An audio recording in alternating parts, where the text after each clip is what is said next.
All right, we are back, possibly, to Star Trek Next Frontier. Always having some technical issues, even more in the last couple of sessions, but we'll see how it goes. Uh, Anyhow, this is the third session of episode 8, the Oubliette, and I think I will pass it over to good old Lieutenant Drake to give us a recap on where we are. Please. Yeah, so part one ended with us entering the asteroid. Part two started with us inside the asteroid, all waking up after being knocked down. Quite a few issues with the ship. In particular, poor Mr. Tashran was down and out, missing an antenna. Very important note to be made. As well as the ship having lost main power, everything running off of backup. The warp core in particular being offline. Because of this, Weber starts to scan the surrounding area to see where we are, but doesn't seem to be picking anything up. Thoughts that perhaps loss of power may be affecting the systems, but he does manage to scan the ship. There's no issues, some lingering radiation. But seeing that there was quite literally nothing outside, he does run over to the observation lounge and look outside and sees nothing, for there is nothing out there. Engineering obviously starts putting the genius minds to getting the power back online, and a few hours later we are at 60% power, which is a lot better than nothing. Weber starts to perform sweeps of the chamber that we thought we were in. Again, doesn't find anything, so we start to send out some probes. After a while, we do seem to find another ship. So we send out 3 more probes to further determine what that ship is. After a while, we start to head over. But unfortunately, it is not the Darwin. It is a ship that is nowhere on the Federation database, a brand new species for us to encounter. But alas, there are no life signs, and the warp core is cold, completely dead. We also notice that, Krell, our lovely Cardassian, receiving a little bit of racism from our Lieutenant Megan James over there, realizes that the systems aren't recharging themselves. So the power we're using, once it's gone, seems to be gone. And the reason being is that our nacelles are not able to pick up any deuterium from the surrounding space because, we're in nothing. So whilst trying to deal with this, which there's not much we can do, we start putting systems into backup power, drawing power from weapons and engines, because we're not moving at the moment. And myself, Lulk, Thadasia, Andorians, Thadasia and Weber decide to do an away mission to the other ship. We're on racism, it's fine, it's Shran.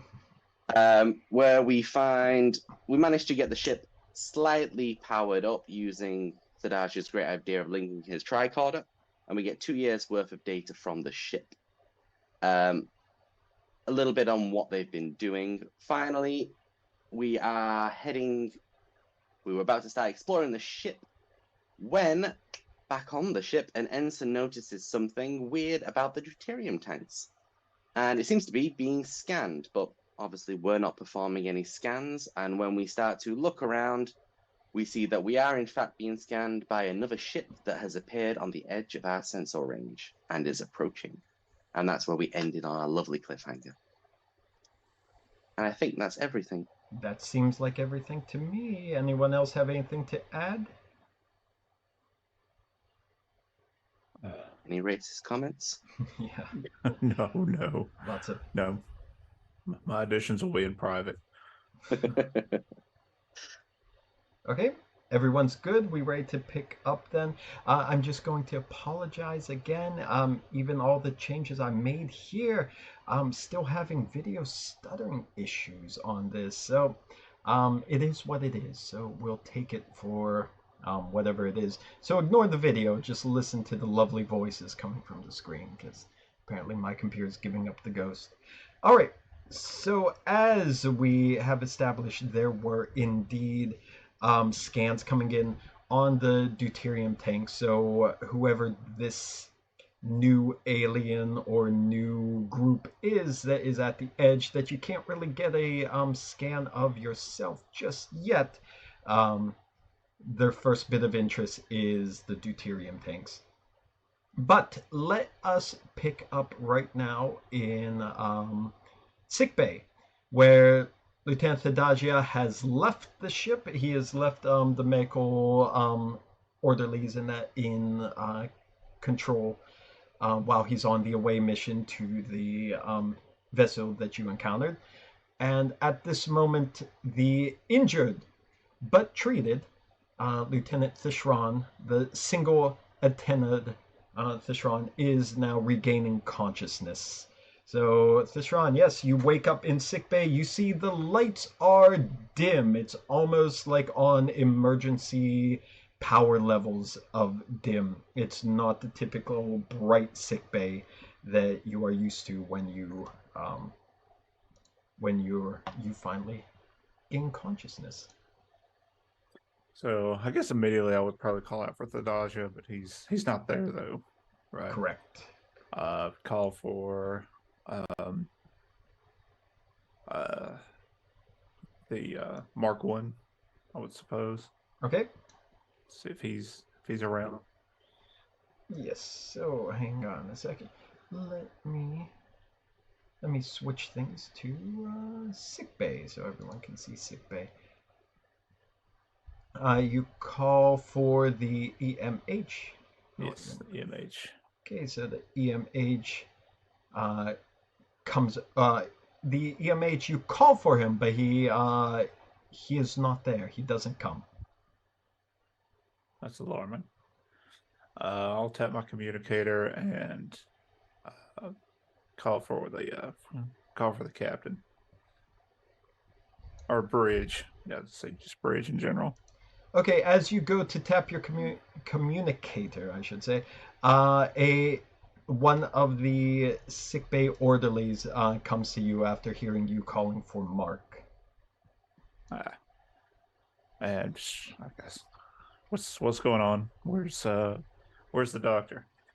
He comes over and he starts scanning you, and he said, "Oh, Lieutenant Thadagia is on an away mission right now. How are you feeling?" I've definitely been better. What's our status? Did we? I guess we made it through the comet.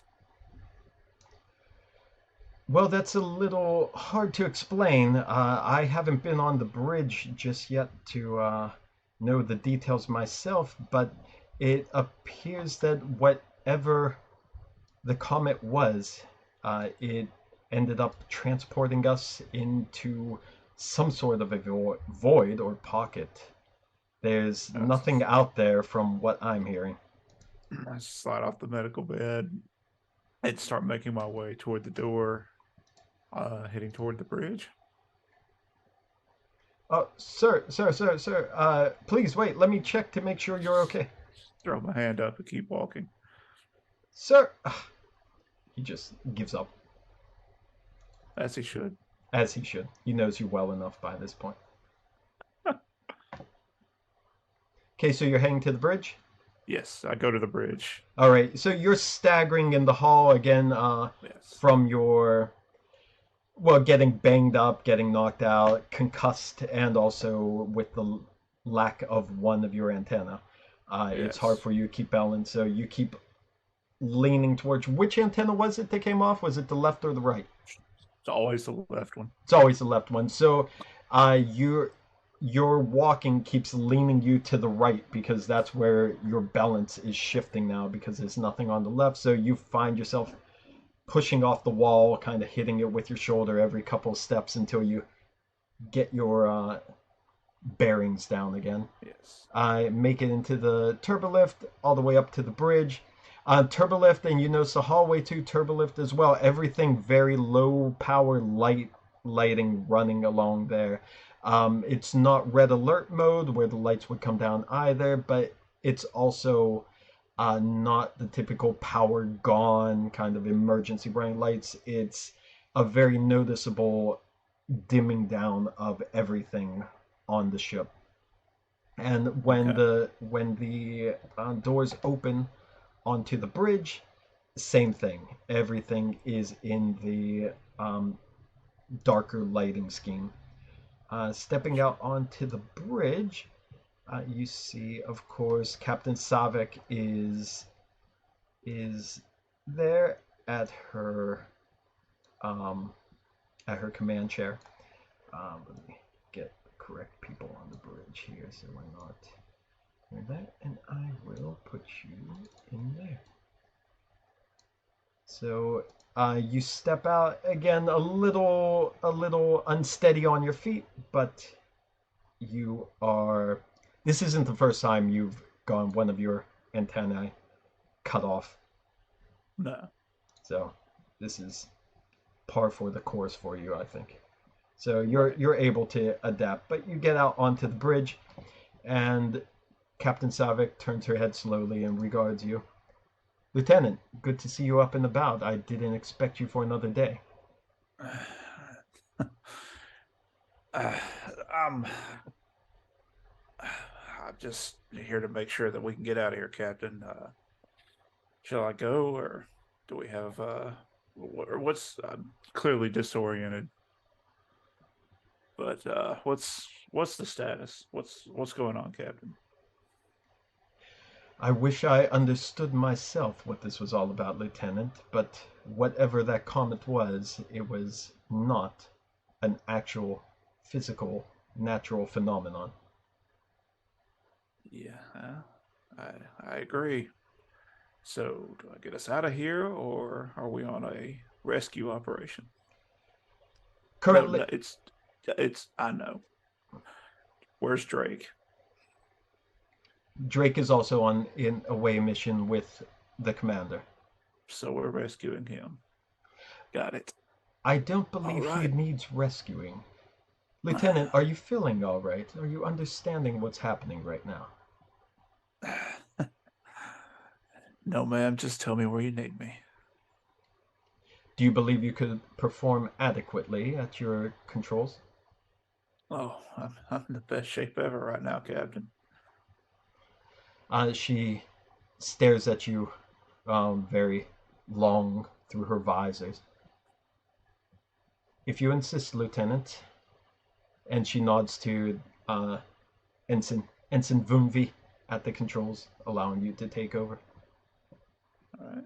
So I go and I sit down at the controls, take a few deep breaths, and hands go on the console, and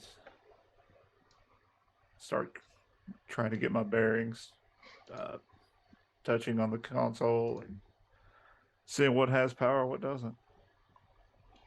It looks like most of the normal systems have their power reduced.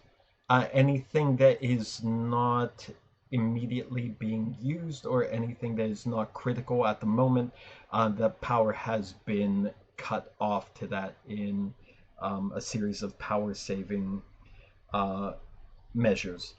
So right now the engines have a lot of their energy reduced, and that is going towards I believe it was the shields and sensors. Is that correct, David? Is that where the power went last time? Was taken from weapons and engineering and went to shields and sensors? Yeah, I I think believe we so. What's that? What was that, Liz?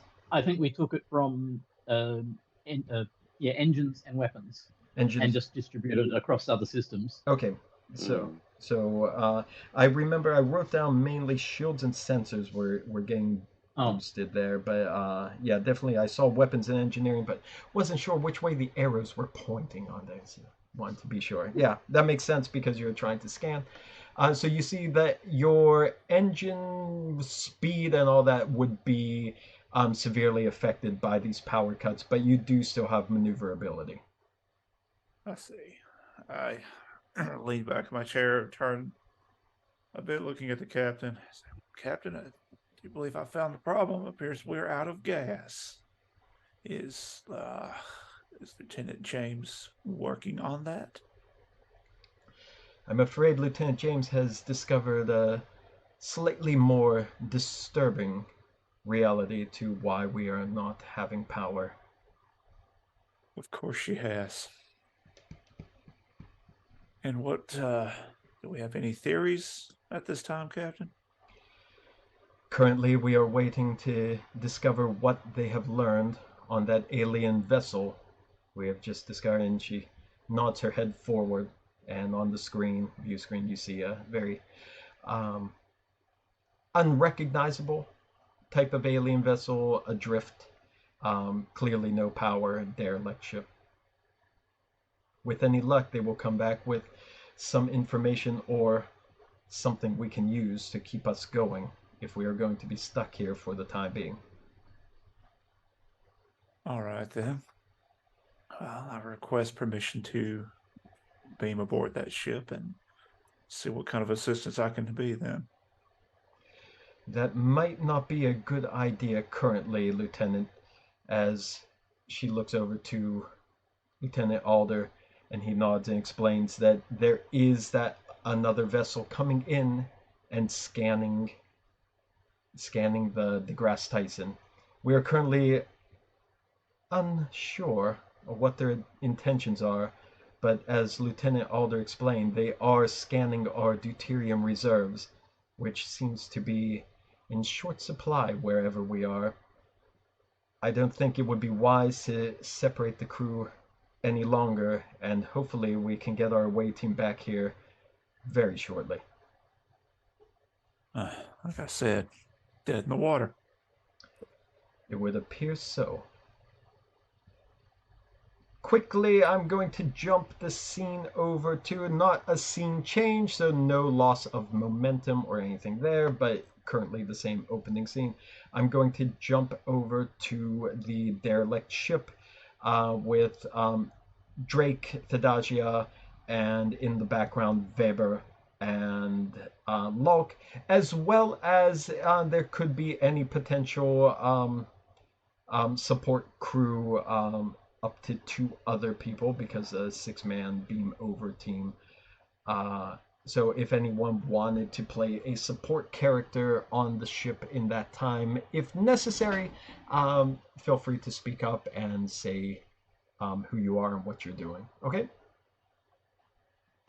Now going over to the ship again, Thadagia, you just noticed that the leathery tarp that has fallen and started crumbling from the command chair is the dried out husk remains of a body that has been stripped of its skeleton and just left to turn into beef jerky on the command chair in all that time. So you were scanning the body, I believe, or what's left of the body as it's crumbling apart, and discovered that yes, it was the skeleton was extracted with very extreme precision, surgical precision, by very, very sharp blades. Not even technology like laser scalpels or that, but was extracted the old-fashioned way.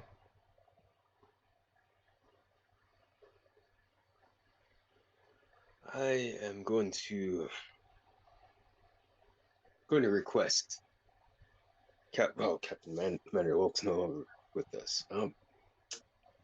Bridge, I'm going to send a communication over to the ship. Okay. I'd like you to prepare, if possible, a small stasis environment. We're going to be bringing back a specimen. We're going to get more answers as to what or whom we are dealing with here. Understood, Lieutenant.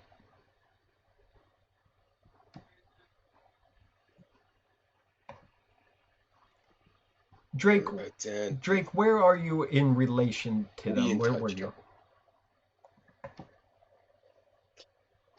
So, at this point, I would be looking around the rest of the ship to see if I can find anything of noteworthy. Okay. Anything that can give us more information.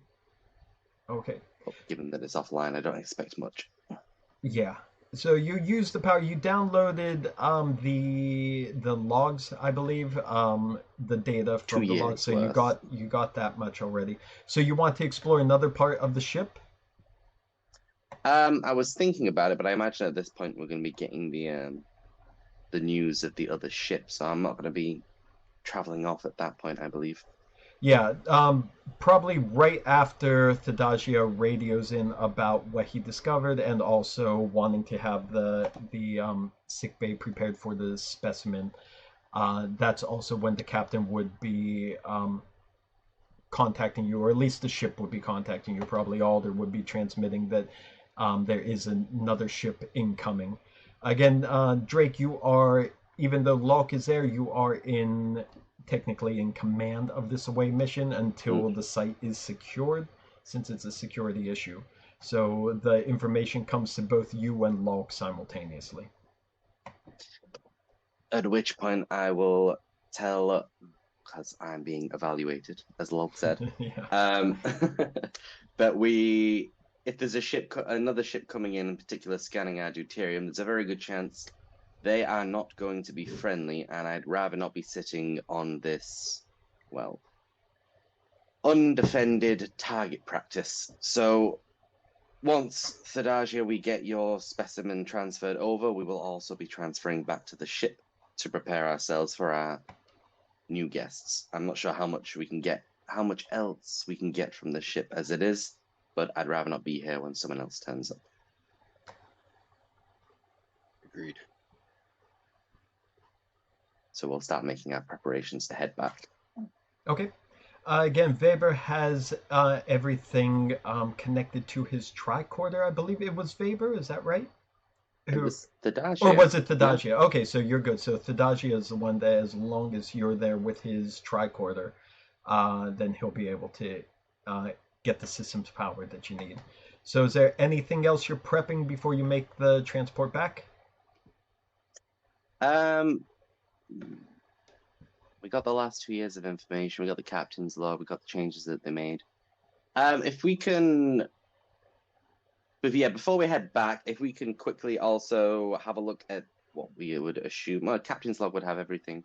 Look for engineering in specifically how, because obviously it's 2 years that they were here, how they were managing to power the ship. If we can find that information as well with the last of our power. Okay. Thadagia does his thing. Okay, so you're going to go to the engineering department then? We should be able to pull that information from the captain's chair, no?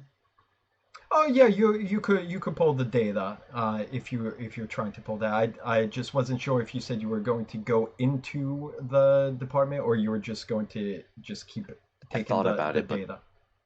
Yeah, we'll take the data for now. We can always come back if we don't get killed.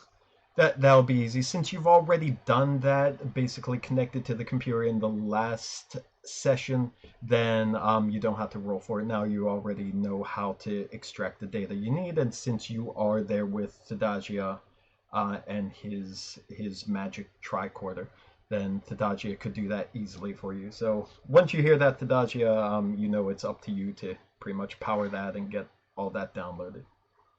All right. While we're here, I'm going to try to extract any relevant medical information, if possible. Okay. What kind of information are you looking for? Like, basically, perhaps chief medical officers' files, just general files. Perhaps anything relevant that might have been. That might suggest, any information about what might have happened. Okay. So you want to download all the engineering data and also all the medical data, is that right? For the past 2 years, at least, yeah. For the past 2 years. Okay. Since that's a 2 different sections of data, and also for the entirety of the 2 years. That's going to be a lot of information. Plus, we might have a little bit of a clock counting down on us with this new ship coming in. That's going to make things slightly more tricky. So I am going to ask for a roll on this one to see if you can get all the data downloaded in time, especially since with how frail the systems are with the lack of power, there's no telling if it's going to just collapse under its weight. Okay.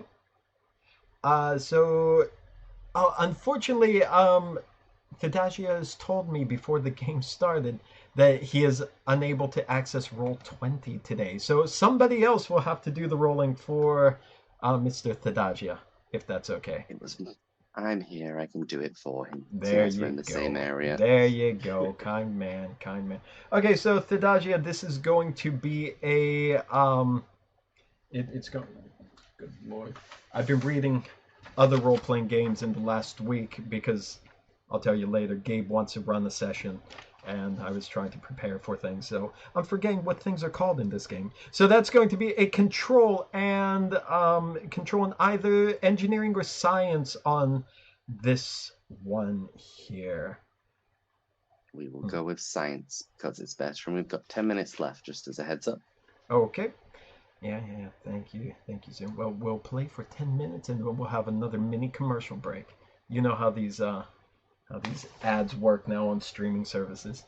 Good lord. Okay, so can we get that roll? It's going to be a difficulty of just one.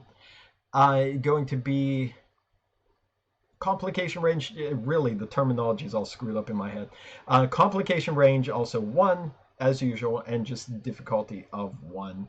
Are you using anything special, Thadagia? Any of your focuses, or are you spending points of anything?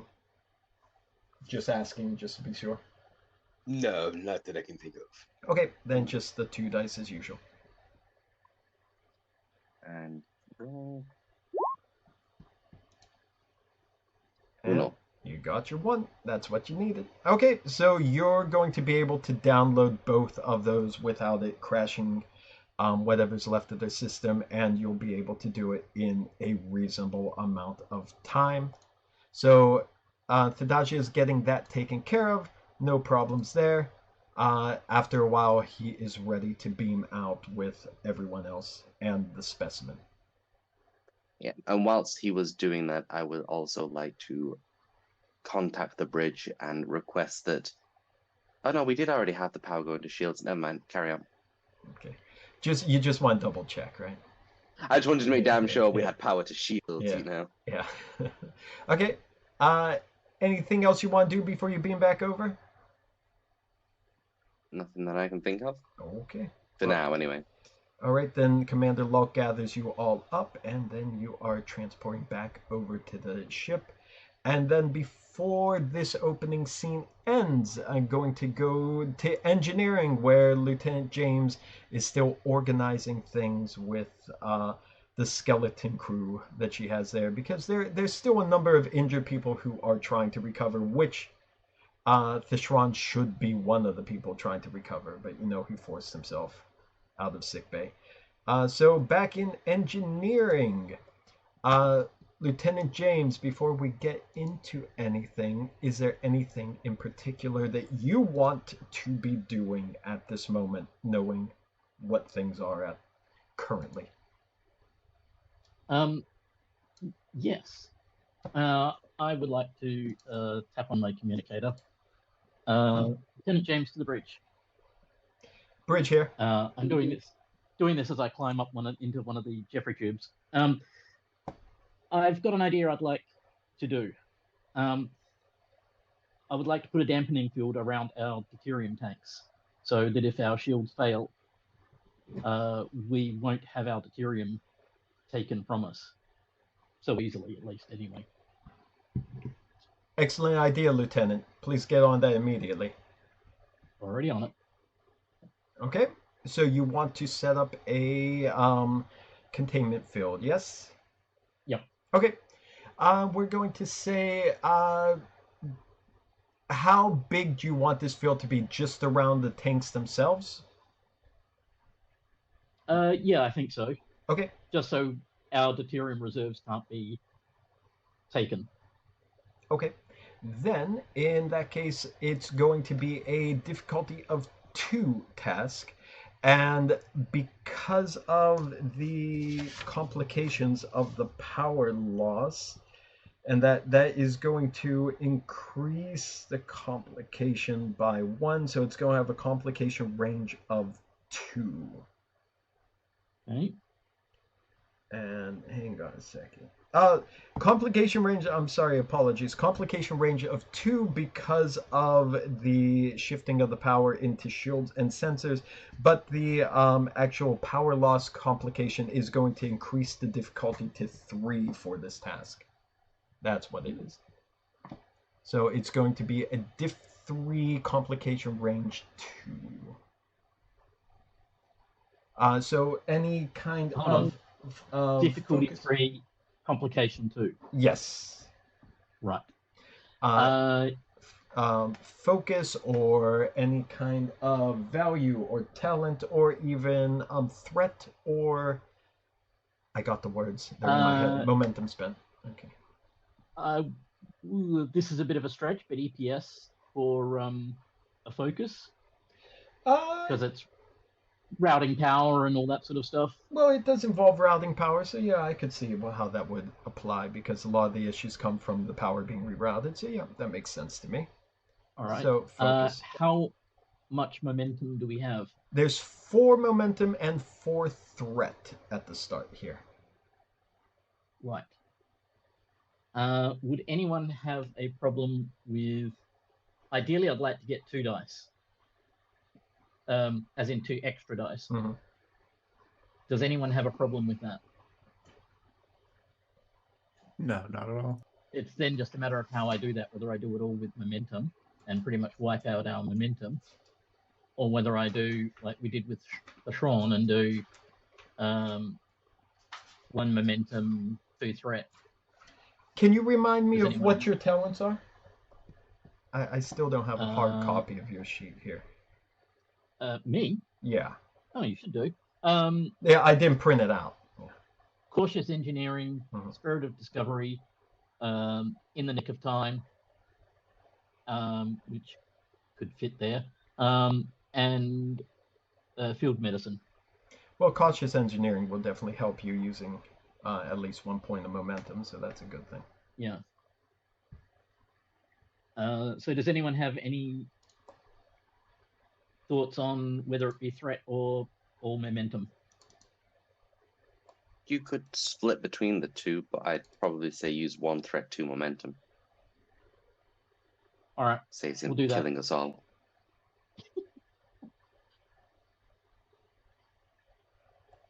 Right. We'll do that. So 3 dice. 1 bought with momentum. Okay. And 1 bought with... Sorry. 1 bought with 1 threat. Okay. 1 bought with 2 momentum. Okay. Right? Yep, that sounds good to me. And crossing fingers and rolling dice.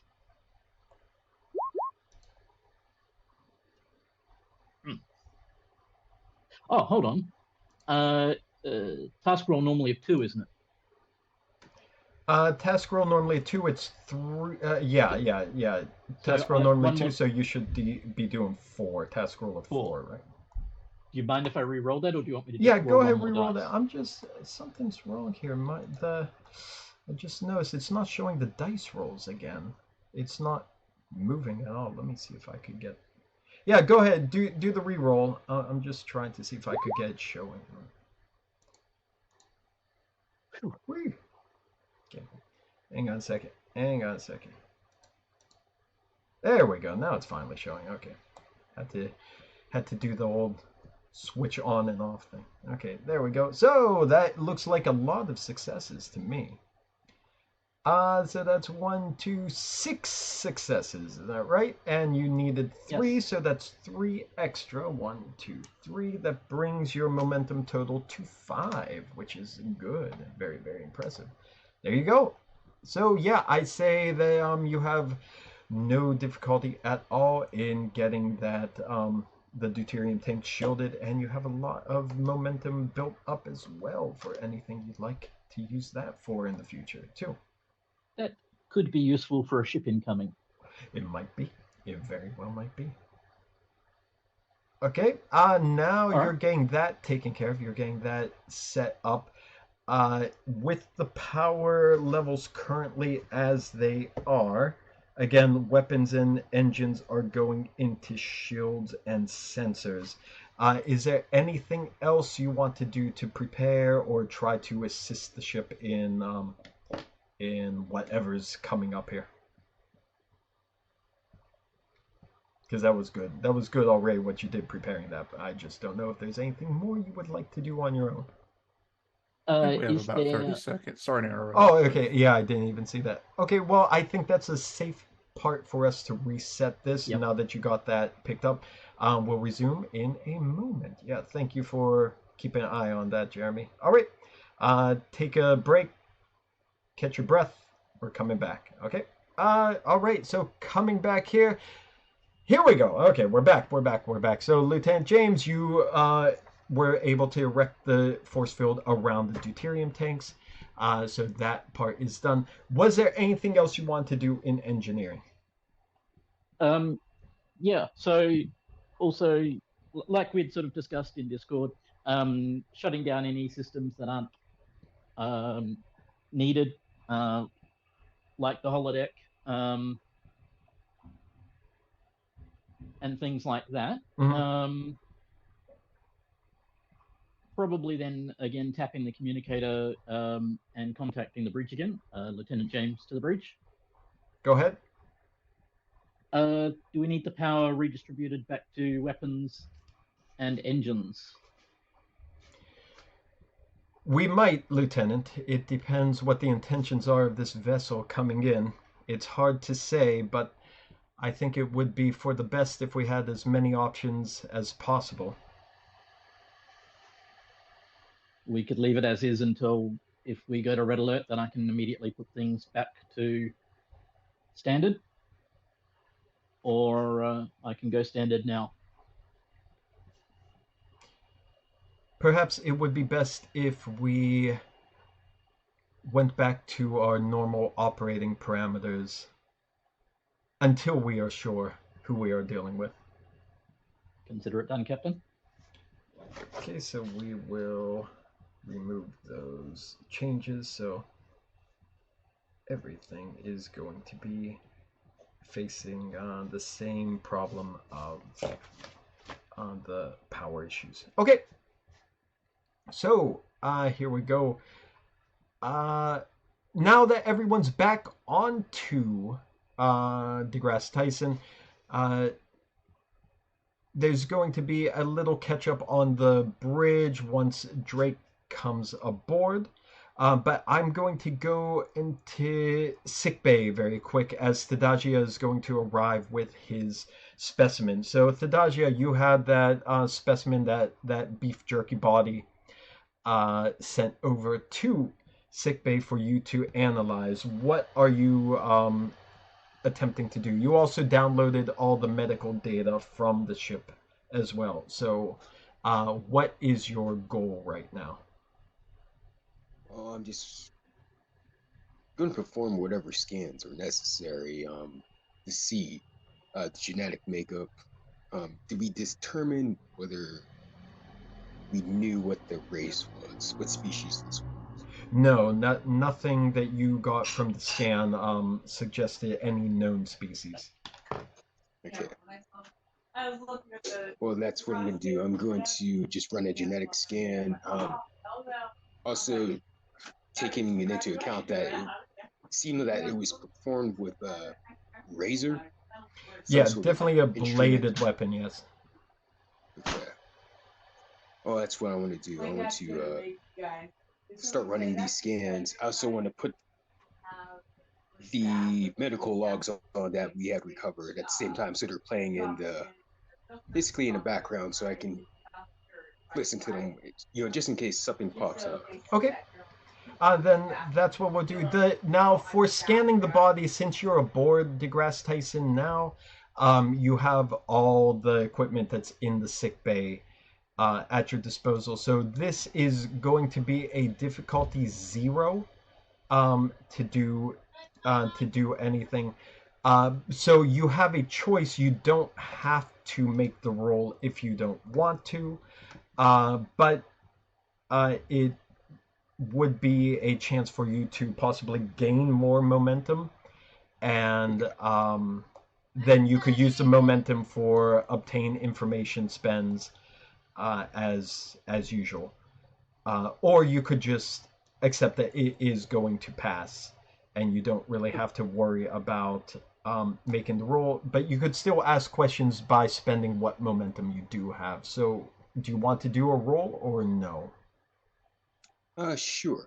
Actually, with xenobiology, I believe that is one of my focuses. Would that Yes. add anything to this? Definitely. That would be a very, very, very fitting focus to do right now. Okay. Okay, so you want to do the roll then? Yes. Okay, then can somebody roll for Thadaji again, since I can't access roll 20? I can do that. What a What would you like? kind gentleman. So he is examining the body, so that is a control and medicine, or it could even be a reason and medicine, since it's not really an autopsy. So I will leave it to your discretion how you would like to do it, Thadajia. Your control's better. You're correct. You're Yeah. correct. Yeah. You should do that. And focus is on because of his xenobiology, which is a good thing. So focus on. It's a task roll 2, unless he's adding more dice, which I doubt it because it's difficulty 0, and it's going to be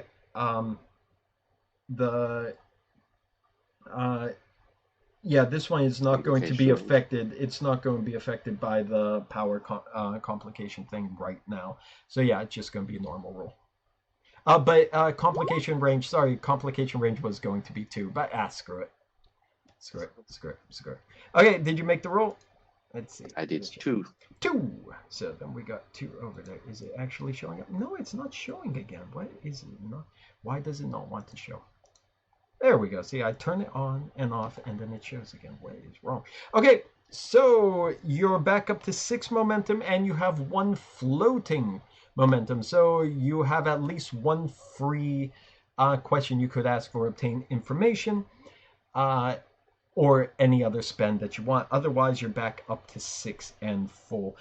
Actually, no, that is not true. You should have lost 1 momentum when you all beamed back over to the ship and we ended that opening scene. So you're actually at 6 momentum, no free floaters here. But yeah, you're maxed out at 6. Scanning or kind of doing an autopsy on this alien, what's left of the flesh. It has been decomposing for quite a while, and basically it's been dried out and mummified. Searching the wounds, the incisions, it looks like it was cut out by a very large blade, not a scalpel, but the incisions were done very, very precisely, almost with surgical precision. But it looks like it's more common with how hunters would strip their prey of pelts and like cleaning out the bodies of their prey. So it looks more of of less like a medical procedure and more of a field type stripping an animal of all their insides kind of procedure. Would I be able to predict if this was ritualistic beyond just the stripping of it like an animal? I would say if you're willing to spend 1 momentum on that obtain information, we could go into that detail. Okay. Okay. Yeah, that's a good question. This definitely, I think ritualistic might be a good description for it. It doesn't look like it was cut, the body was cut and stripped like you would for food. These cuts seem very deliberate, and the way that the skeleton was removed without damaging the tissue around it, the way the flesh was kind of peeled off almost as a whole with these cuts, it does seem to have been done with an expertise and a purpose. Okay. So We're it doesn't definitely look gonna. like cannibalism or anything like that was the goal, which would be maybe a reasonable thought. It definitely looks like um, there is a design behind how it was done. So yes. Okay. Any I'm other gonna, of questions? course, Okay. no. I'm just gonna log this into my notes here and put this as a special priority to send this information over to the captain. Okay.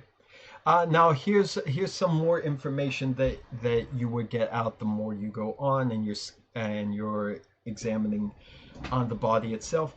As you noticed when you were on the ship too, how different patches of it seem to different patches of the flesh, I should say, seem to have been grafted on, and not all of them match the same species that the bulk of this flesh is part of. So it looks like this person has had other medical procedures done to him by adding other parts of different, not just different people, but also different alien species onto his own body. And as you're examining the interior of this flesh, I guess, you're seeing also traces that this was done internally as well. As you see, not all of the connections with the blood vessels and the arteries and that where they would go in, not all of those were originally his, and not all of those have the same genetic structure as his species, or what you are deeming as the main species. Interesting. All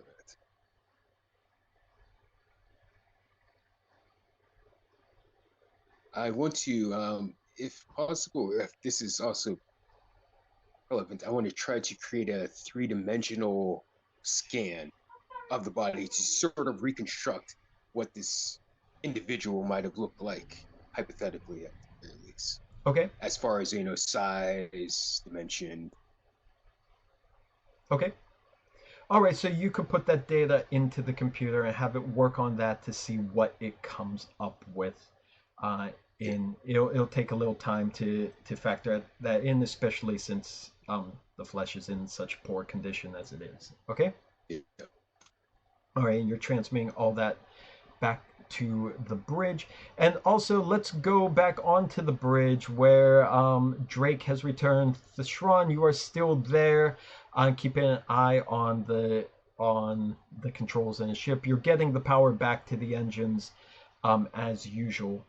Now that Lieutenant James has rerouted everything back, Drake, you're back now, and you're now more apprised on what's happening with this mysterious ship. And as you get back to your station on the bridge, you now have all the data at your fingertips as well.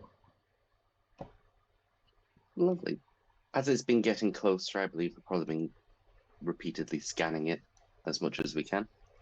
Yeah, as you get there and you're filled in on what's been going on, you see that the ship actually is not coming closer. It's very careful to stay on the periphery, just right at the edge of sensors, to the point where the sensors really can't make too much out of it at the range where it is. Suspicious. How does it know our range? Indeed. Which is a concern I raised to the captain and the rest of the team on the bridge. Captain Savick, considers what you're saying. Lieutenant, do you feel that it might be best if we take the first action and make contact with them? I believe there's risks in both leaving them as they are and moving over ourselves. However, it's probably best if we get at least an idea of what we may or may not be dealing with. So I suggest starting to make our way towards them and see how they respond. Very well. Mr. Thashran, set a non-threatening approach course to this vessel. The Shran makes a face at non-threatening approach, but of course the captain can't see that. He doesn't respond. He just enters the code in the coordinates. Okay. The vessel starts to, or you, I should say, you start to head towards this vessel that's on the distance. You start closing, but then Thashran, your console's beeping a little as you see that the ship is matching your speed, but backing away, trying to maintain the exact distance. I'm going to notify the captain of that. Captain, this ship seems to be following us and matching our speed. Interesting. Mr. Drake, what do you make of this? Either they are wary of us and are not a threat, or they're waiting for us to let our guard down so they can come in. You did say they were scanning our deuterium tanks earlier, so they might just be waiting for an opportunity to come and take them. For the time being, I suggest we try and keep as much of a sensor lock on them as we can and not completely forget about them, but focus on getting ourselves out of here.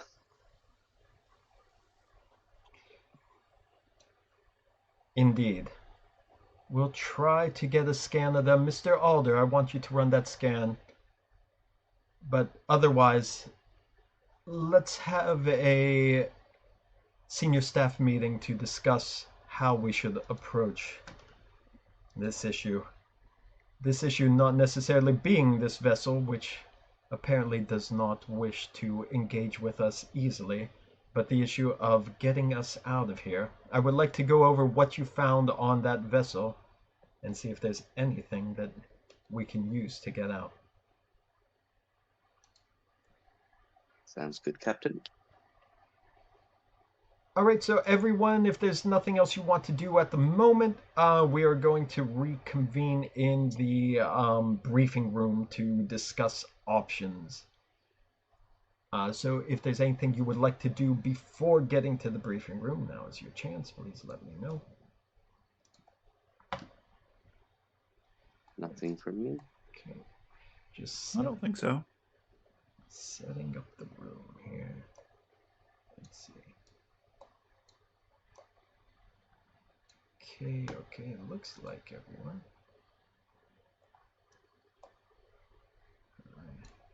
There. Okay, well then I am going to find the briefing room. I love that it looks like the Shran's just sat on the bridge just playing with a phaser rifle. Yeah. That's what he does, Can you right? over? Yeah, sure, there we go. Oh no, flashbacks! Were these aliens at again? I don't know, but I see Drake 2 appearing on screen, which is freaking current Drake out. What is happening here? Okay, something strange has happened on my screen. I attempted to change the screen that you're all looking at, Roll20, to the what's it called? Conference room. But not only did we get Drake in the morgue, but you want to hear what makes it even weirder? My Roll20 changed to a website for scary stories to tell in the dark. So Nice. Fitting. yeah, definitely fitting. Definitely fitting, but at the same time, it's like, what the heck's happening there? And, like, my screen froze when I'm on Roll20. I couldn't get the conference room at all, and honestly, I don't even know where. There it is now. Couldn't get the conference room at all. You're getting the morgue, and I get taken to this like picture of this ghost, this giant ghost face, and it says scary Oh. stories to tell in the dark, and like that is weird. And then I come back to see what you're all looking at, and like that's even weirder. Okay, can you hear me? Everyone hear me okay? Yeah. You're fine. Yeah. Yes. All right. Yes. Okay, because I mean, like this computer is just going crazy right now. I honestly need to buy a new computer. Oh my God, how sad, how sad. Okay, okay. Let's see. Where am I? Okay, everybody's in the conference room now. My goodness. Just quickly, Yeah. on the way up from engineering to the conference room, Lieutenant James quickly stops off at her room to grab something, Okay, which may or may not become relevant, but we'll see. but we'll find out. Okay. Well, now's the time to see if it's relevant or not. So, in the conference room, the captain has seated everyone down. I got the information that the alien ship that you were just on, of course, the power was completely gone. Deuterium was drained. There's not anything left except maybe whatever residuals were still inside the system. Uh, your scans of the logs show that they were pretty much trapped in there after entering a nebula wherever they were, and they ended up inside that void for probably close to 2 years, roughly 2 years, standard time for a standard Federation timekeeping measures. They have been focusing a lot of their time on how did we describe in the last session of doing scans for areas of subspace where the subspace area is weaker in than normal space, and you get data, and it's supported by what was pulled from the engineering. So Lieutenant James, this is something that you would have seen by going through the information that they brought over for engineering, that they have been doing modifications on their shields in that time to basically use their shields as a battering ram to break through these areas where the subspace wall is weaker. So that seems to be how they've been attempting to get out or get through this area. Also, just to follow up, Thadagia, things you found from the medical notes are that the species that were pilots or that were the previous living owners of the ship, they were a species that was suffering from a very debilitating virus that was ravaging their bodies, and there's a lot in the medical logs where they would be coming across other ships, capturing the people on those ships, and basically harvesting their organs and their skin and everything to keep them alive as long as possible. However, what was done to them doesn't really match anything that you found in their logs about how they operate. So it doesn't look like what was done to who you assume was the commander has anything to do with this harvesting of organs. This seems entirely different from how they operated, as most of their technology you could find from the logs show that they transport a lot of the organs out of the body. There's not a lot of direct incisions, or especially nothing with knives. Interesting, interesting. I'm going to relay that information just to the audience that is present there. And Yeah, the everyone's council.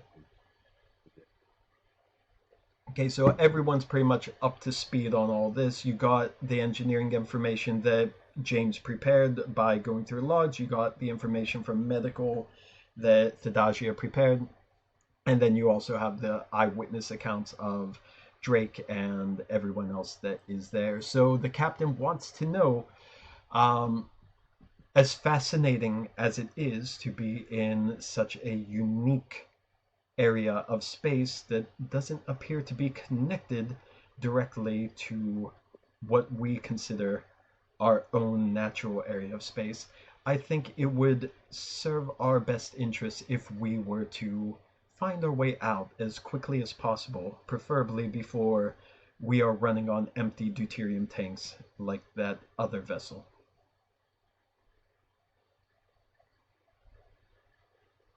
Can I ask 2 questions of the information that we found? Yes, of course. And this is like, even though we didn't do any roll or anything there, like you could ask questions, and if it's something to delve deep into, we could use obtain information. But yes, go ahead. Yeah, so first one is the battering ram method that they were using. Did they see any kind of success to it? Like that there was a weakening, that they were getting close to breaking through, or It seemed like from the data that was clear that it was successful. It was a successful means. so it was a method, they just ran out of time? They ran out of power, basically. Yeah, so now they Okay, had that like, leads me on. Yeah. Yeah, it leads me on to question 2. How did they last for 2 years? Was that just they had a lot of deuterium, or they have a different power system, or they found a way to cannibalize the systems? Yeah, that's something else you don't really need to obtain information on for now. Just what you find from the logs and how they're getting energy in. It would appear that they were frequently getting, not frequently, but occasionally their reserves would run very low, and then they would get a big burst in their reserves, which suggests that they were taking it from somebody else. So you could imagine that these were not natural resupplies because it was like different quality levels of deuterium, different processing techniques. All this would be clear to you all, especially Lieutenant James, looking at it. That it looks like these were taken from different ships, but it wasn't all just 2 years. It was less than 2 years. They have been dead for quite a long time, so they were probably running around doing this before somebody eventually came and did to them what they had done to others.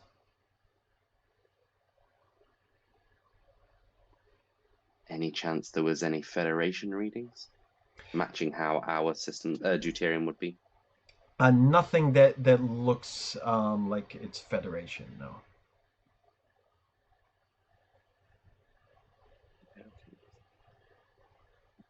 So far, Anybody else, any anything questions? in the logs that you all get, like Thadagia looking through medical logs, James looking through engineering logs, there was nothing to suggest any encounter with Federation peoples or technology. Like you didn't get any kind of scans of any familiar races in the medical data, Thadagia. And James, you would have noticed any telltale signs of Federation technology or Federation energy signatures in their engineering stuff. So whoever they were stealing from, it wasn't the Darwin.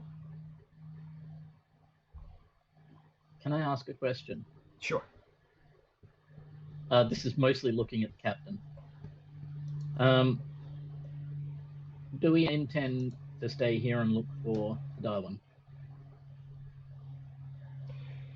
As much as it is our goal to find out what happened to the Darwin, I'm afraid that until we know how to successfully navigate or exist inside a space like this, it would not be wise to pursue that action any further. We need to be far more prepared for what this space holds than what we are What now.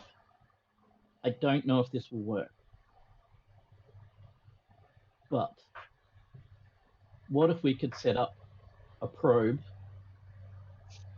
shielded the same way that their ship was, with the probe having a small deuterium tank and a buzzard collector in it, and punching it through the subspace hole, collecting deuterium from whatever's on the other side, and working out a way of either transporting it or having it tethered to us. And we could gain deuterium that way and stay here. Anyone else want to Otherwise- speak up before Captain talks? No, sounds like an idea. The other idea, if we just want to leave,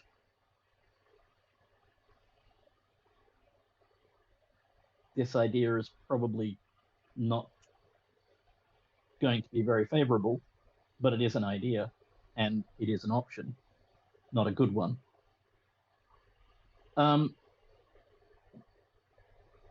I believe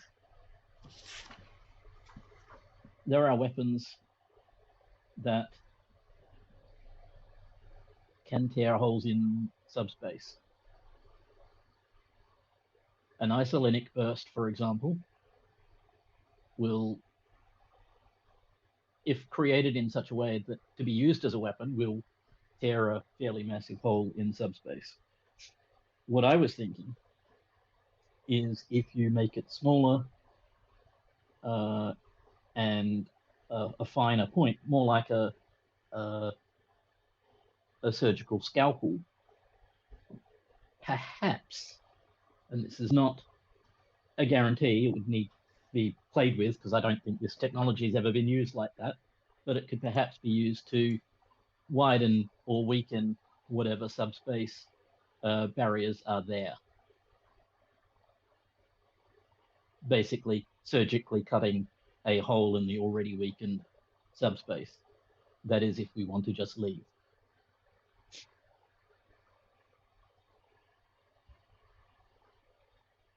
Again, any comments before the captain starts? Slight one. A counterpoint to that, Lieutenant, is one thing I've been considering since reading the other ship's logs is that they were also within a nebula. Obviously, nebulas containing many different types of gases, including ionized and radiation. That the subspace could be weakened if we were to recreate the ionized radiation that we saw from the comet. If we were able to recreate that around the point where we entered this system, or this space, that might be a way to, again, weaken the system to allow us to return back to where we were. And as an out of game point, less than 1 minute left before the meeting ends. Yeah, I was going to say that. Okay, hold that thought. Let's restart the meeting in this sloppiest version of the episode there. So hang on a second. Let me pause this time. Okay, back from that not annoying interruption. There we go. So Lieutenant James has brought up idea of using isolytic, well, for lack of a better word, or burst or weaponry. Everyone would know though. Likely They're illegal. They're illegal. They're illegal by Federation standards to use those weapons. But they do they do tear through subspace something fierce. But at the same time, it is a violation of Federation law to do it. I did say it was the least, like, a not preferred option. She did indeed, and that would be why. So okay. Yeah. As my counterpoint, then that was why I raised the radiation thing, because not so illegal. Yeah. But on that, you're assuming that the radiation was the cause of the entry point, and perhaps not the other way around, that the entry point being the cause of the radiation. So it doesn't mean that just because there's that particular radiation that it's a weak point, if you know what I mean. I understand your point. Yes, I suppose in that case it would be chicken and the egg, which came first. Yes. But given that our 2 points of information as our own entering an ionized comet and this new species that entered whilst within a nebula, most likely ionized, I think rather than breaking a whole bunch of laws and getting in trouble, that might be the first point of call to start. But I do like your tethering idea of potentially send a probe through subspace to act as a fueling depot.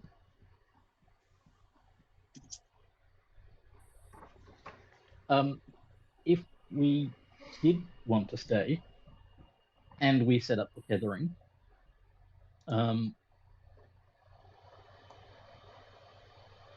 there is a secondary option there. Given deuterium would not be an issue necessarily because we'd have a tether hopefully to an area with, we would hope, unlimited deuterium. We could then set up a shuttle to poke around a little further in the area that we're in to see if we can find the Darwin.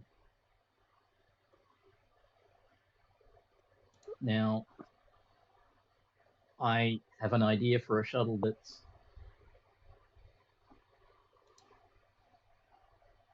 not as visible as the ones we've got at the moment. But it's in design only, not built.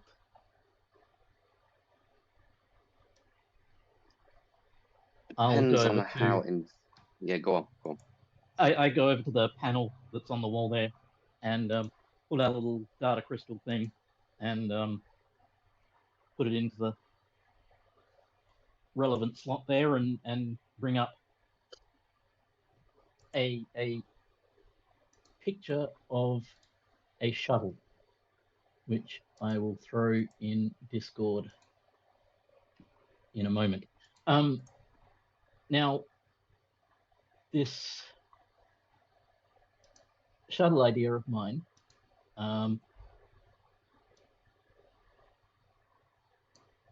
is similar to the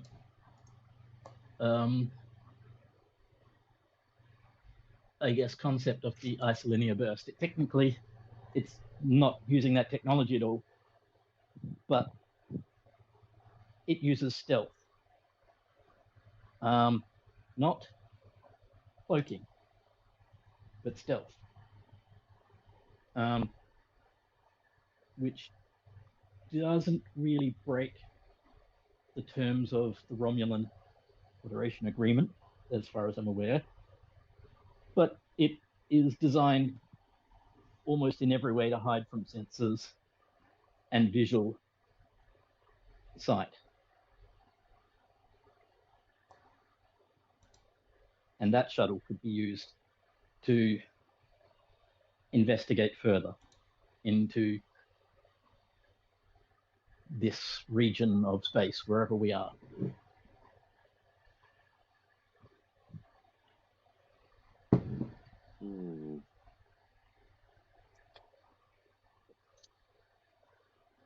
That's a possibility, but from a security point of view, and it's the second point of discussion after this, we do seem to have some sort of ritualistic killers in the area.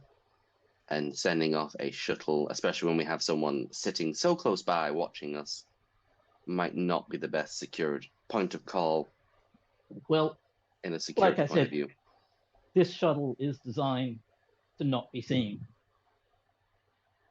And actually, in this area we're in, it's probably perfect because in normal space, you have stars and, well, when it sits between stars and a ship, you can notice the lack of stars behind it. In here, she's perfect. And I would imagine that even this lovely ship would find it difficult to find her.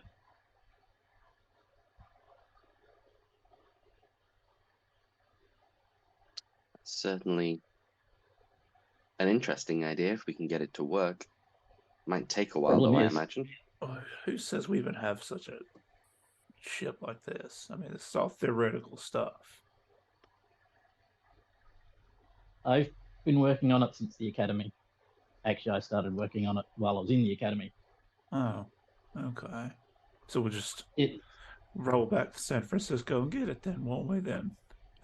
well, I would have to build it here.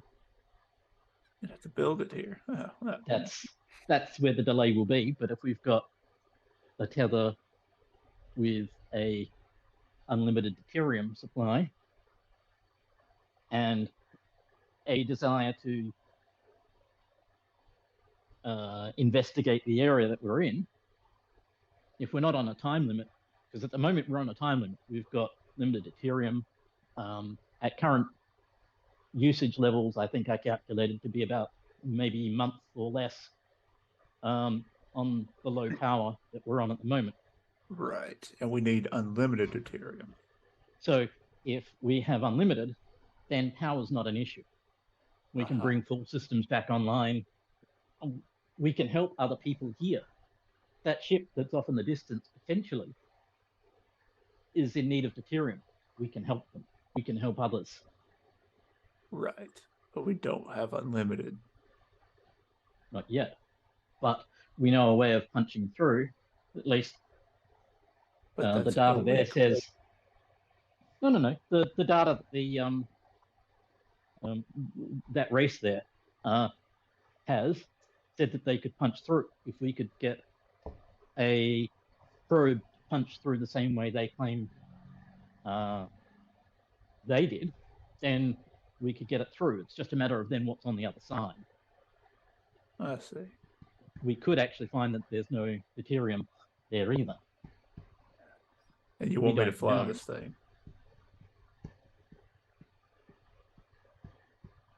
Well, that's up to the captain whether we build it or not. No, that's up to me.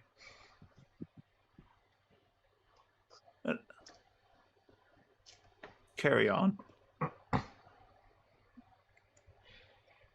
The captain is going to chime in once the discussion dies down.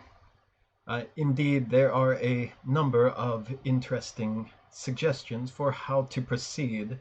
Of course, if we were to have an unlimited supply of deuterium, a project such as this or a shuttle such as this would definitely be something that we could use to great advantage to find the Darwin. And I am very intrigued by this idea and think that it could potentially work. However, I am more of the mind that it might be better for us to create this plan with more assurances from the other side of where we are now, instead of starting it all while we have so many unanswered questions as to how valid the success of this idea would be and our survivability rate if we cannot successfully return deGrasse Tyson to the other side whenever we so choose to.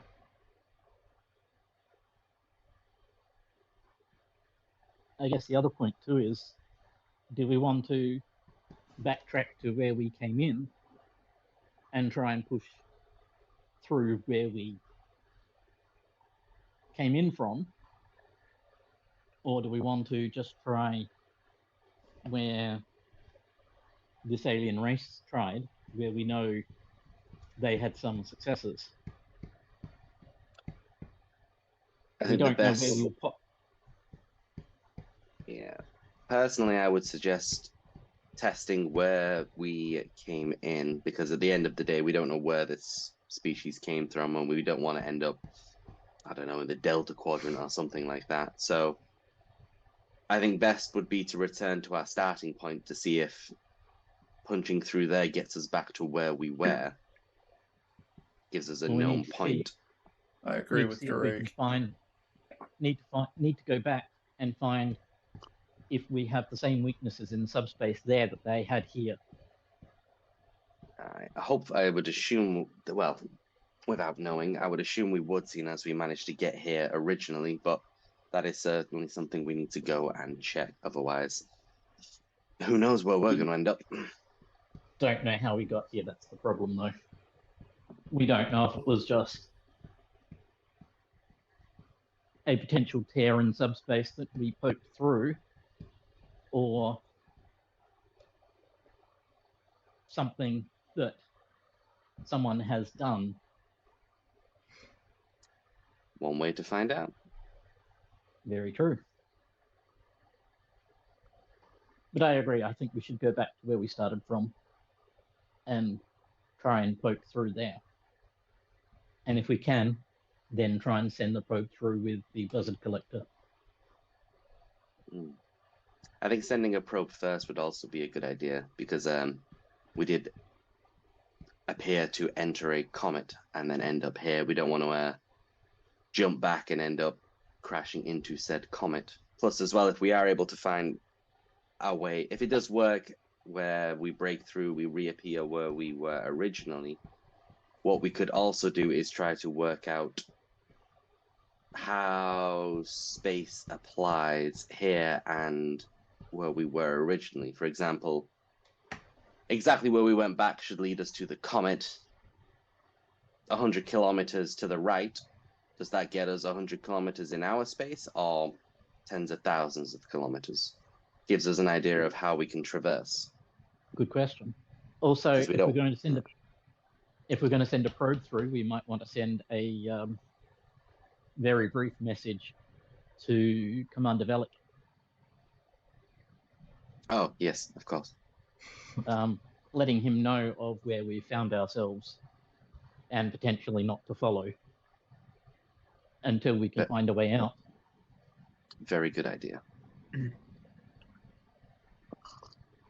Okay, and so what is the means for punching through? Are you going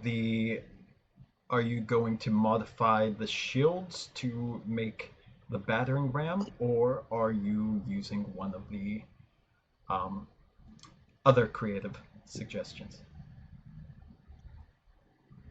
I would think that we try and modify a probe with shields. So, gut a probe, basically. Almost everything out of it. Put some shields on it to make the same battering ram. Equivalent ratio, size and weight and everything. With the message. And I don't know, a small amount of telemetry sort of data so we can work out where it punches through is. So is it going back to our normal space at the tail end of the comet, or has it appeared somewhere else? On that point, are we going to be tethering it straight away? Or No, are we I think going to... Then I think are first we going one to... is punch through. See In that that it case, works. we'll need to set up an automatic response to punch its way back, because even if it does end up where we want it to be, we're not going to be able to know from here. So we'll need it to automatically jump back to us. Actually, in that case, let's do a tether to test whether a tether will work, or whether it will, once it punches through, will snap, for lack of a better word, be cut. Because we might find that as soon as it pushes through the barrier, that the barrier may close around it again and cut the tether. So we want to make sure that that works.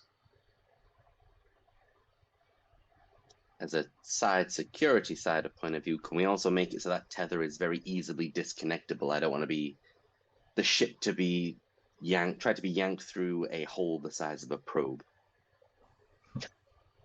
Yes, I would imagine that can be quite easy. Lovely. And if we're really concerned about it, we can probably even attach the tether to... No, we can attach it to the ship and it should be easily detachable.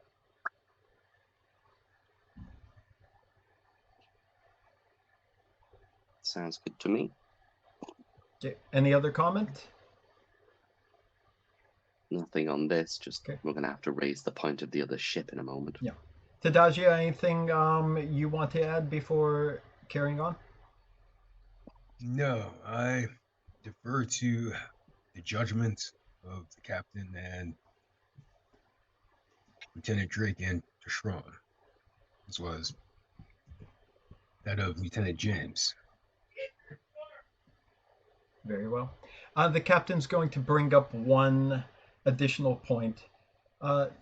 Assuming that we do return to the area where we've entered this space, and it leads to exactly where we entered, which is the comet itself, I am concerned about the probe being able to survive such a journey, as a shuttlecraft would not be able to withstand the radiation and the effects of the comet itself, which is why we had to enter with the deGrasse Tyson. It's very possible if we're exiting through the point that we entered, the probe will be obliterated immediately upon arriving on the other side, and we will still have no idea whether it's leading us to where we mean to be or to somewhere entirely different. With it tethered, hopefully we would get some data as it goes through and as it enters the other side before it is destroyed.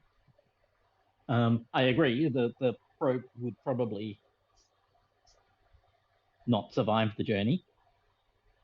It would also need to transmit very quickly once it's through to Commander Valak a very, very short message.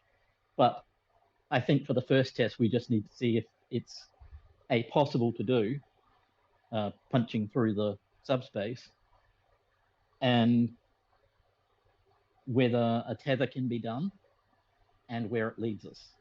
If we can get those three things, I think we can then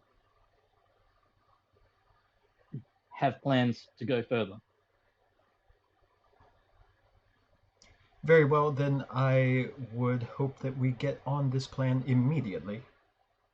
And Lieutenant Tashran, please set a course backtracking the course that we have taken as far as you could determine from our logs to find this weakened point in subspace wherever we entered this void.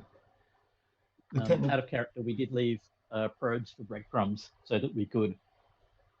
True, but you're not sure if you were thrown into this void or if you were just popped out at that part, since everybody was kind of out of, not really unconscious, but everyone was kind of blacked out upon entering. An idea, Captain, if I may. Yes. I have very little information as far as how this would work, but would it be possible to, and I'm going to ask this of Lieutenant James, as well as Drake and Tashron, would it be possible to create with this probe that we're sending a real-time telemetry to allow us to basically have real eyes over there on the other side? It may help us if we actually are able to see with our own eyes and of what is over there on the other side, to give us more of a strategic advance. I think once we've determined that a probe will go through and the tether works,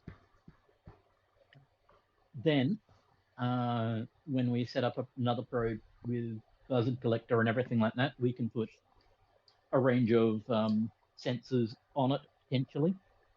The more equipment we put on it, though, the less deuterium storage the probe will have, unless we build a different probe, a bigger probe.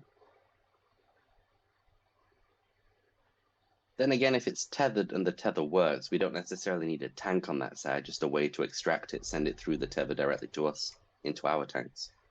you'd probably want some form of storage on that side, where it can put everything before it sort of, because we need to work out how we're going to get it up, whether we use the tether itself, or whether once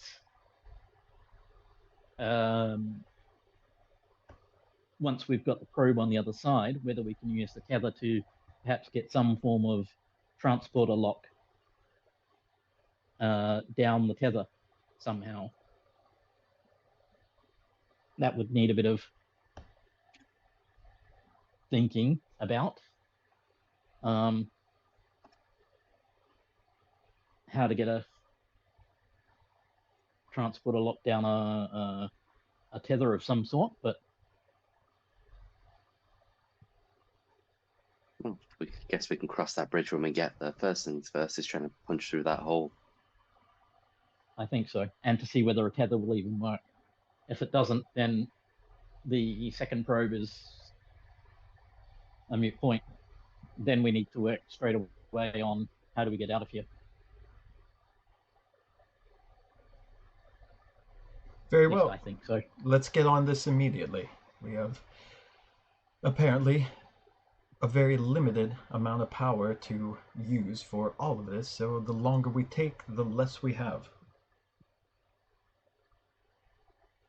Yes, Captain. Okay, if there's nothing else anyone wants to bring up, we're going to skip ahead a bit as you're working on all this. Is that okay? Yeah. Yeah, I have one little thing.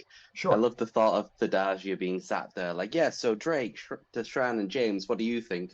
Whilst Lulk, Alder, and Weber are sat there going,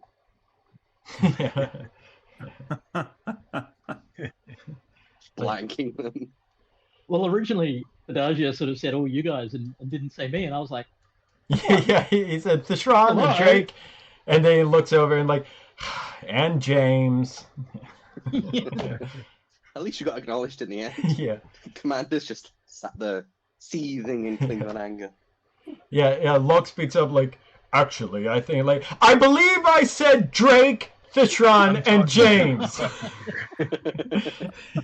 Just sits back, staring at him, Drake nervously chewing on an antenna, watching the scene unfold. Okay. Actually, for the sake of roleplay, on the way out, Yeah. as they're exiting, Theshran goes up to Thadagia and grabs his shoulder and leans in. Thadagia, Drake said something about a chicken and an egg. What the hell's a chicken? Chicken. I believe it's some sort of load-bearing animal. I believe. I'm not sure. A chicken. Oh, that makes sense. Chicken. That makes sense. Thanks. As he's doing that, I'm gonna quickly administer a short shot of codazine. For this will help you.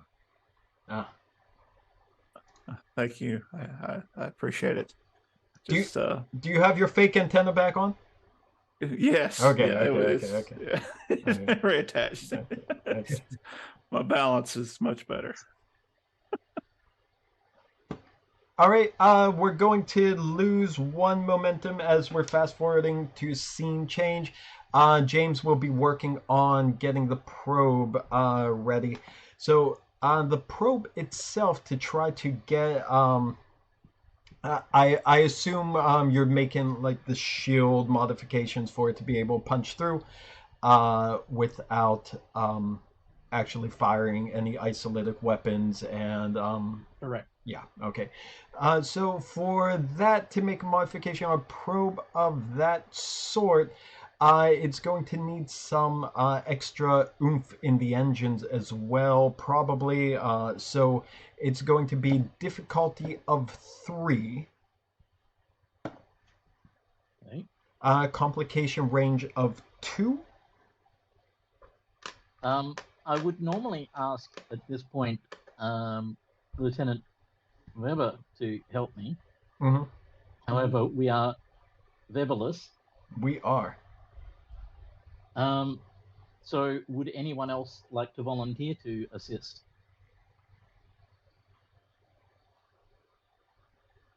I mean, yeah, sure. I can do that. Yeah, it makes sense because there's a lot of navigation that's involved with this as well. So we could say that Thishron is using that aspect for this. How's that go? That good? Okay, so Yeah, good. Okay, we'll make this roll and we'll do that. So that is again difficulty 3, complication range of 2. For engineering, that is going to be a standard control and engineering because you're actually doing the physical manipulation on this probe itself. For the Shran, what your assistance would be, I would say that is probably going to be either insight and reason along with the con is probably best because this is all about piloting the probe and getting it to do the actual battering ram maneuver. And that's I can't hear you, Jeremy. I think you're muted. My bad. I'm sorry. So my reason is higher, so I'll probably go with a reason and con. That makes sense. And that's just a task roll of 1 for you since you're doing the assist on that. Again, may I please buy some dice? Yes. How much you want? It was difficulty 3. Yes.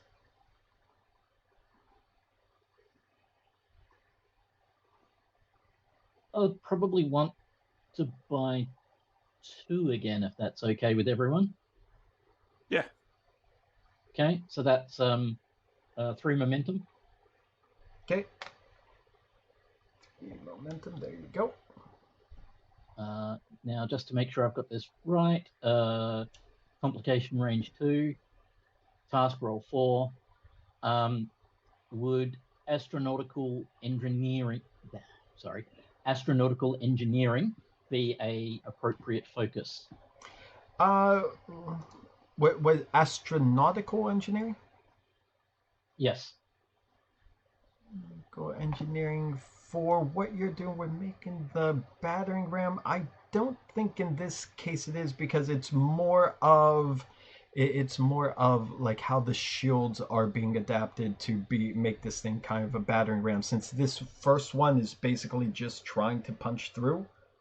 Yep. I don't think that one makes sense in this case here. Yep, that's fine. Okay. I thought it was a bit of a stretch too, but I thought I'd ask. Yeah, oh no, it's always worth checking because if we can make it like logically make sense, then yeah, I'm all for it. But I don't see it this time. Yeah, like I said, I thought it was a bit of a stretch myself. Yeah, just ask when you want to know. That's always a good thing. Let's see, is it not showing me the thing again? There we go. So again, that looks like 4 successes. Is that right? 5. Yeah. 5 successes and 0 from there, and so that's 2 extra momentum gained on top of that, bringing it to 3. Okay, so you're working on the probe. You're working to get that, the shields itself in the configuration that you found on that derelict alien ship, and making sure you're getting all of the engine and flight components properly adjusted. Meanwhile, Vumvi has tried to backtrack the ship to where you believe to have come in, and indeed there is the scans do detect that there is a weakened sign. If you do a subspace scan, there is signs of a weakened area of subspace radiation, so that suggests that might be the entry point that you had, although you can't be 100% certain. It is by far the most likely choice that you would have, being that it follows your trail backwards.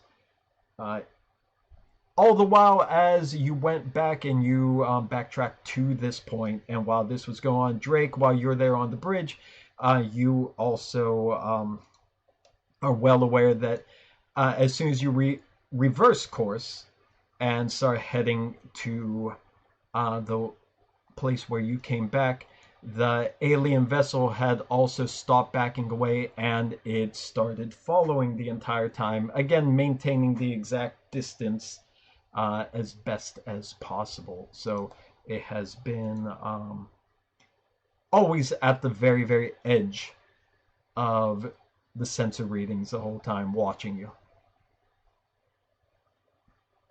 Just to confirm, if it's on this edge of our sensor range, it's also then definitely not in hailing range, right?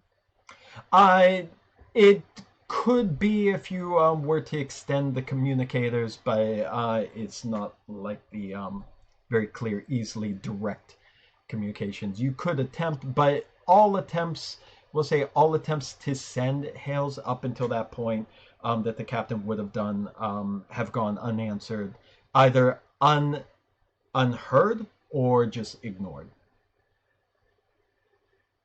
Cool. Then I will just keep my eye on it and my fingers near the buttons. Okay. All right, so the probe is getting ready. So I assume you tell the captain, and the captain would tell you, go ahead and launch it. Do your thing. Side note, as this seems to be an important moment, do we want to swap to a new meeting? We got 3 minutes 47 seconds. Oh yeah, that's right. That's what I was going to do. I was waiting for the roll to end to do, and I completely forgot because I was so excited. Okay, maybe this will be the last of our meetings, or not.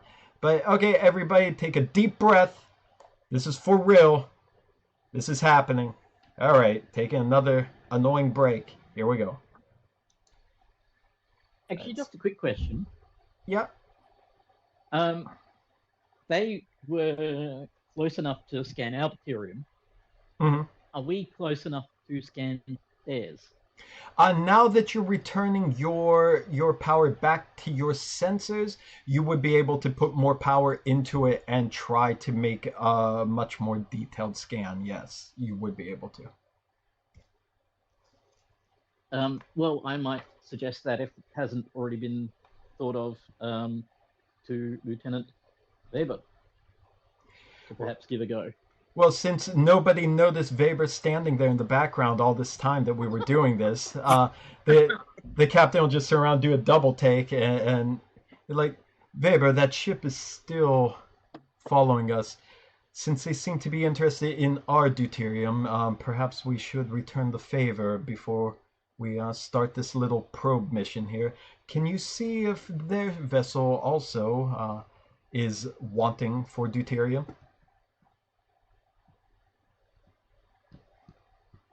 To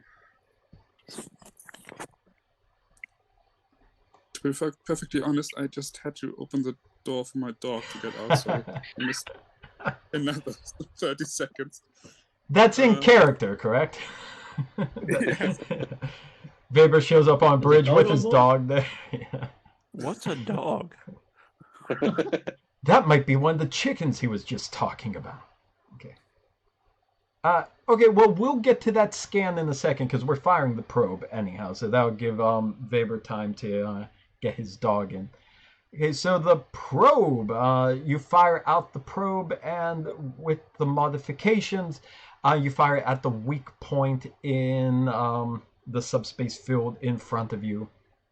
The probe, you see on the readings as it goes out, it hits that area with its shields up, and it has this very jerky stutter as it starts passing through, and then in a split second it disappears.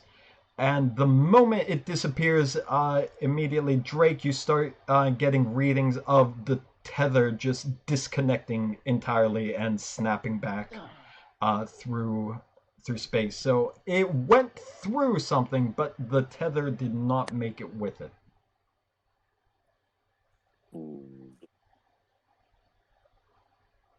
With the data that we got, I would like to see if we can find a way to strengthen the tether. Like, is is there something we might be able to do to stop that tether being broken? Okay, so Is it you'll start looking at Yeah. that data. But also, Drake, you're getting a couple beeps and boops on your console. After you fired the probe and you're reading all the data, you see the vessel at the periphery is no longer on the periphery, is now moving in a direct course, closing in on the DeGrasse Tyson. Okay, and I will obviously captain that ship's incoming, and I'm raising shields just in case. Weber, do you mind scanning that ship to see if its weapons are armed and if we recognize anything from it? Weber. He's considering your proposal. Give him a moment. Okay, just had Yeah. a bit of trouble to log into Roll20. Okay, yeah, now I'm here. Oh, perfect. Okay, So, Cool. right now just do a scan on just a general scan, and right now would be difficulty 0, but we'll still have you make the roll just in case. Reason and signs, please.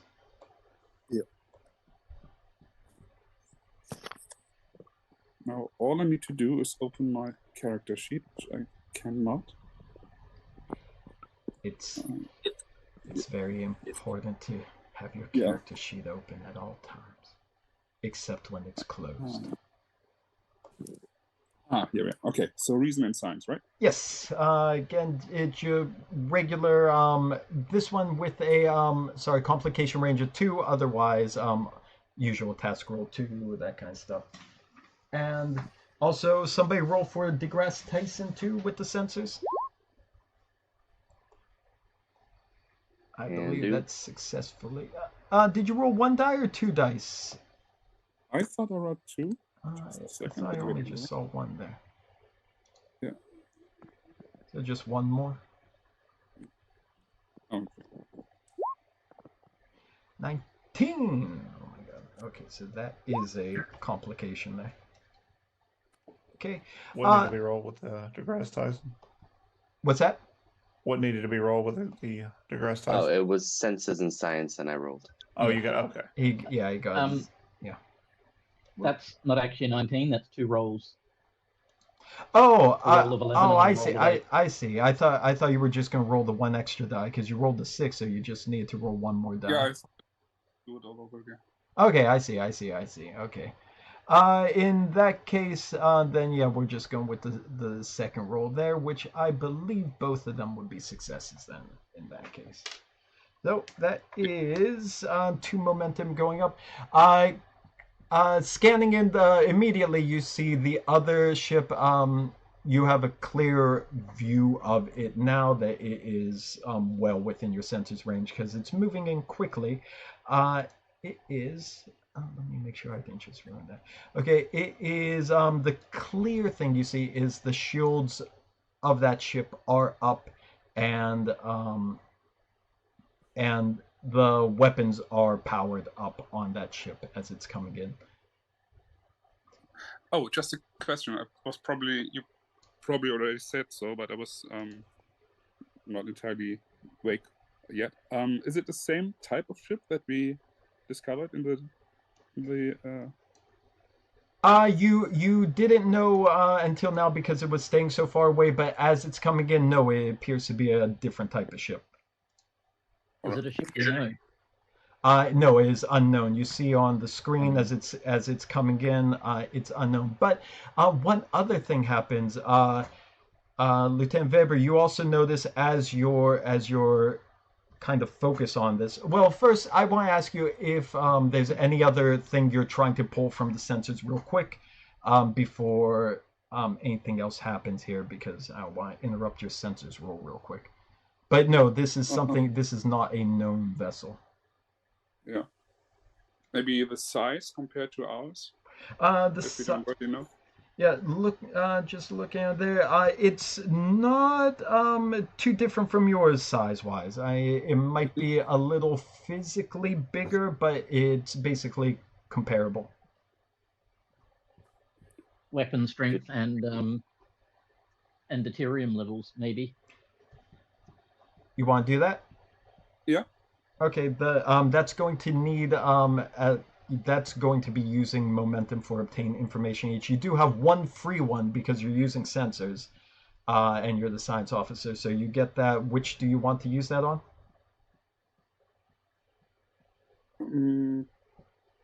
You mean which information? Or Yeah. Which information? yeah, There was two questions there, really. Yeah. Their weapon Yeah. strength. yeah, weapons. Okay, so weapon strength, let me find the deGrasse Tyson sheet so I can see how it does compare. Because apparently that is not the deGrasse Tyson that I was looking at there. Okay, apparently the deGrasse Tyson no longer exists anymore. How do I lose a ship? How do I lose a starship? We're all just Disappears floating into the space. void. Oh, that's what it is. That explains it. That's the whole purpose of this episode. You're lost in the void. Forgot. Oh my god, are you kidding me? What, did I throw it away? There it is. Why is it back there in sheets from things we never even used? So weapons compared to yours, where are your weapons? So, weapon strength compared to you, it has, a lot heavier weapons than you. You're reading multiple types of weaponry, and it is definitely seems to outclass what the deGrasse Tyson has currently. Okay, I'll pass them on.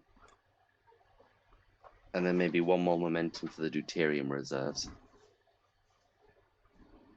Yeah. And I guess location. without Are Yeah, we yeah, did? Okay. So one momentum on that. Just going through scans real quick. They don't seem to be doing poorly on their deuterium. They seem to have pretty healthy tanks.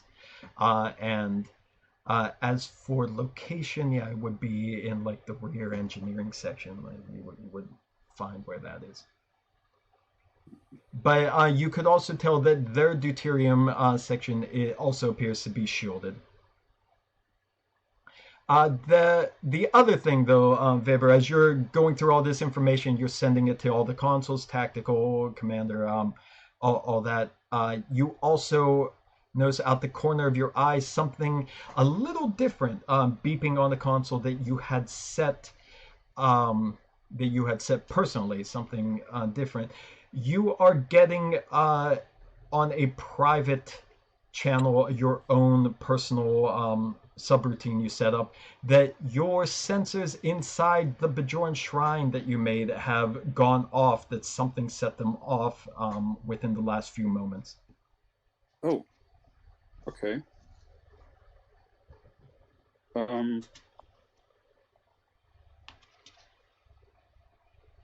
Is it but not as soon as we notice the ship. There's no connection between the appearance of the ship and the. Looking at it, it looks like if you take a look at when it happened, it looked like the signal came the moment the probe disappeared through the subspace rift. Oh, okay. Captain, I'm scanning activity in the shrine I've set up. Apparently, it started as soon as the probe disappeared. What kind of activity? Yeah, I'll give it another look. Is there anything I can see, or would it need another roll of some kind?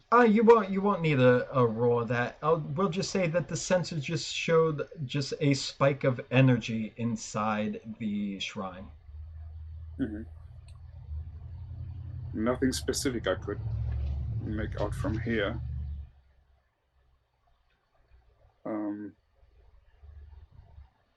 Yeah, I mean, I can't leave the bridge for this, right? Probably not. You could. Nobody's going to tie you down, but it's your call. Yeah. Is there any? Can I in some way intensify the scan and just save it for later? Intensify the scan of the whatever's happening in the shrine. Well, this was just all the was it like the God, the words are escaping me. Like the monitoring devices that you had inside there, just to let you know, like if like there's movement, there's talking, somebody comes in, Yeah. or there's anything. So it's not like there's anything actively scanning for it. Just like something tripped the sensor to go off. Okay, and can I see what it was? If it was sound or movement or?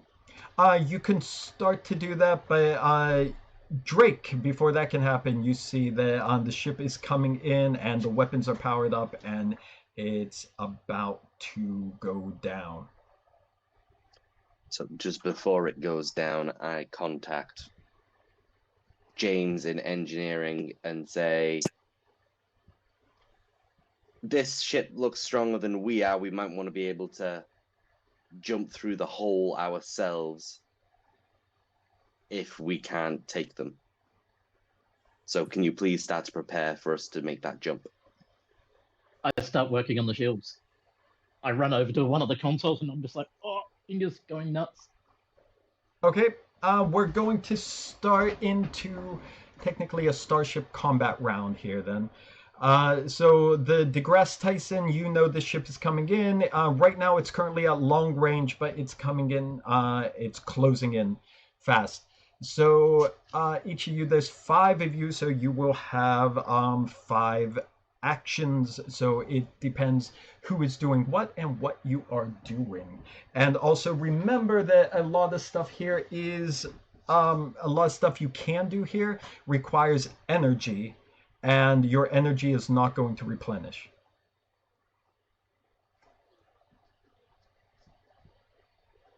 Cool. You got it. Okay, so it's your call. Who is going first and who is doing what? You I can. think the last time I was scanning for weaknesses. Yes, that was I think the last combat. That was how you started, and that could be a good way to start now. If everyone agrees, since you already have sensors going on there, but this is a separate tactical role. Is that good with everyone? Is that what we're doing? Yes. Yeah, Sounds makes good. sense. All right, then let's do the scan for weakness roll, which is it is going to be difficulty as that close as there, the medium, and then that. So that is difficulty of 3, control plus science, with the what's it called? deGrasse Tyson's sensors and security rolled in between. Let me take a look at the ship. That's okay there. That's okay there.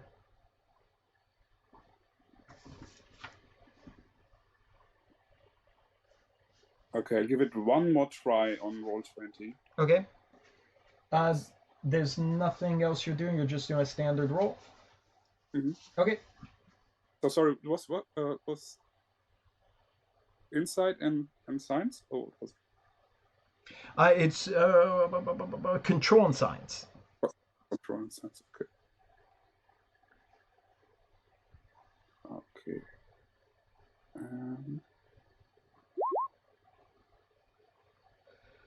Okay. You only rolled 1 die again. Yeah.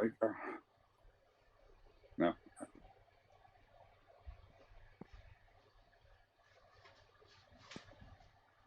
Next time I'll just use actual dice. Okay. So 4 and 17. So I believe that is the 4. I believe because of your skill that makes a double success, and the 17 would be a failure, but it is not a critical failure. However, you did need 3 successes on this, so you're scanning, but you can't find any noticeable weakness on this vessel. Oh wait. The ship. Drake rolled a 0 there. And also, sorry. Oh, no, that was from last time. I haven't rolled this time. Oh, I thought that was you. I heard the boop, and I thought that was you. Okay, yeah, go. Ship sensors, please. There you go. Hey. There you go. and I do have a focus on combat tactics. Oh, and there you go. Yeah, then the focus would be. Oh, Well, it's a good thing you said that. It's a good thing you said that, Weber, because I actually gave you the bonus when it didn't apply. It only applies when it's a focus, and now there is a focus. So yeah, you do have the 2 successes. So yes, I was wrong and right and wrong and right again. So yeah, you got all 3 successes. So you're finding, like, using your battle tactics, scanning, you believe you have a good angle on a place to attack on this vessel based on what you know. So you feed that over to Drake, which would make the next attack easier on him. However, the ship is coming in, and what do they have here? Yeah, that is not going to work. So they are going to move in. Come on, dice. Let's see. They're just closing in the gap to you. Okay, and with that, yeah, they do that using 1 power there. All right, they move in. Let me get onto the map. So the ship just basically comes racing in at you, and basically closes in the distance as you're just sitting there at the gap. Something happened, and I don't know. Yeah, what. it was just a test. Oh, okay, okay. Yeah, because the sheet is all over the place on my pad, so I just didn't try. Okay, so it's working? Yeah. All right. Okay, back to DeGrasse Tyson crew. Who would like to do something next? We already got science out of the way. I have a question. Have we tried hailing these people yet? They haven't responded to any of the hails so far that the captain was doing in the background, basically. Okay, all right. Then I might suggest the Shran to go next and do some evasive maneuvers. Just evasive maneuvers, yes. I think that'll be my. I think that'll be what I'll do. Just putting the ship in a defensive position. Okay, it's a DGT. Okay, then let's see here. This is. Hang on a second. Let's see, alien ship. Okay, so that is going to be 1 power to do an evasive maneuver. That is difficulty 2. It's a daring plus con, and the DeGrasse Tyson structure plus con. Okay. Con. Hang on a second. Oh, I don't have that here. Hang on a second. What was the difficulty 2 on complication range of 2. Did somebody roll for DeGrasse Tyson? Yeah, I failed. Okay. That's okay. So did and daring and con for piloting. Yeah, I'm having trouble getting my character sheet to come up for some reason. Wait a second here. Okay, all right, there we go. All right, daring and con, and it was what now? Task roll 1? With task roll 2, standard task roll 2 as usual, unless you change it with anything, and complication range of 2. Got it. I would probably Whoops. Probably whoops. buy a dice. Oh. Okay. Well, let's see. Let's see how that did. That was. I got 2. You got 2. Yep. Then yeah, I got 2 out of that. So. All right. So, oh no, what's happening? I don't need no dice. You don't need no stinking dice. Oh, okay. Oh, everything's going slow on my screen here for 1 second. Okay. So you're in the, you do the successful evasive maneuver. So start banking the DeGrasse Tyson away as it's coming in. And the other ship, as now they're in close range, they are going to open fire on you, unfortunately. That is weapons and security. And our shields are up, correct? Shields are up. Drake, are they? Oh my god. Oh shit. Oh god. I got so shields are up and what is it? Oh yeah. So that's the skill to roll at. Okay, so I'm buying 1 more die for them because I have my threat And I have my cake and eat it too. So here we go. Come on. That's what this skill is. And then one more for the ship itself, which is this and this, weapons and security, 13. That's also a success. So that is pretty bad. That is 1, 2, 3, 4 successes right there. So that is 2 for a ranged hit. And it should be 3 difficulty now because of the evasive maneuver. So with 4 successes, they do still hit. They do still hit, and they gain 1 threat back.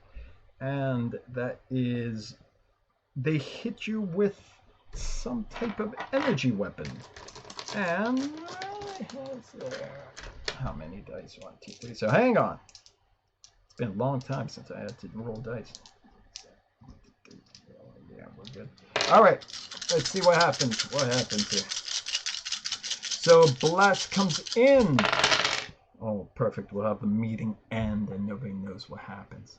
Okay, the blast comes in, and that is 1, 2, 3, 4, 5, 6, 7, 8 points of damage, and that is degradation. What is your resistance?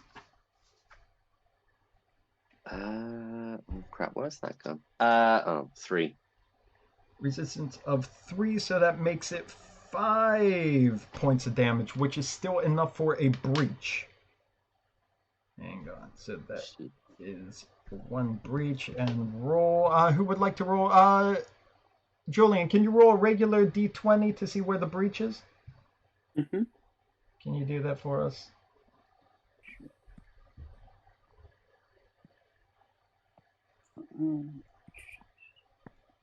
But no.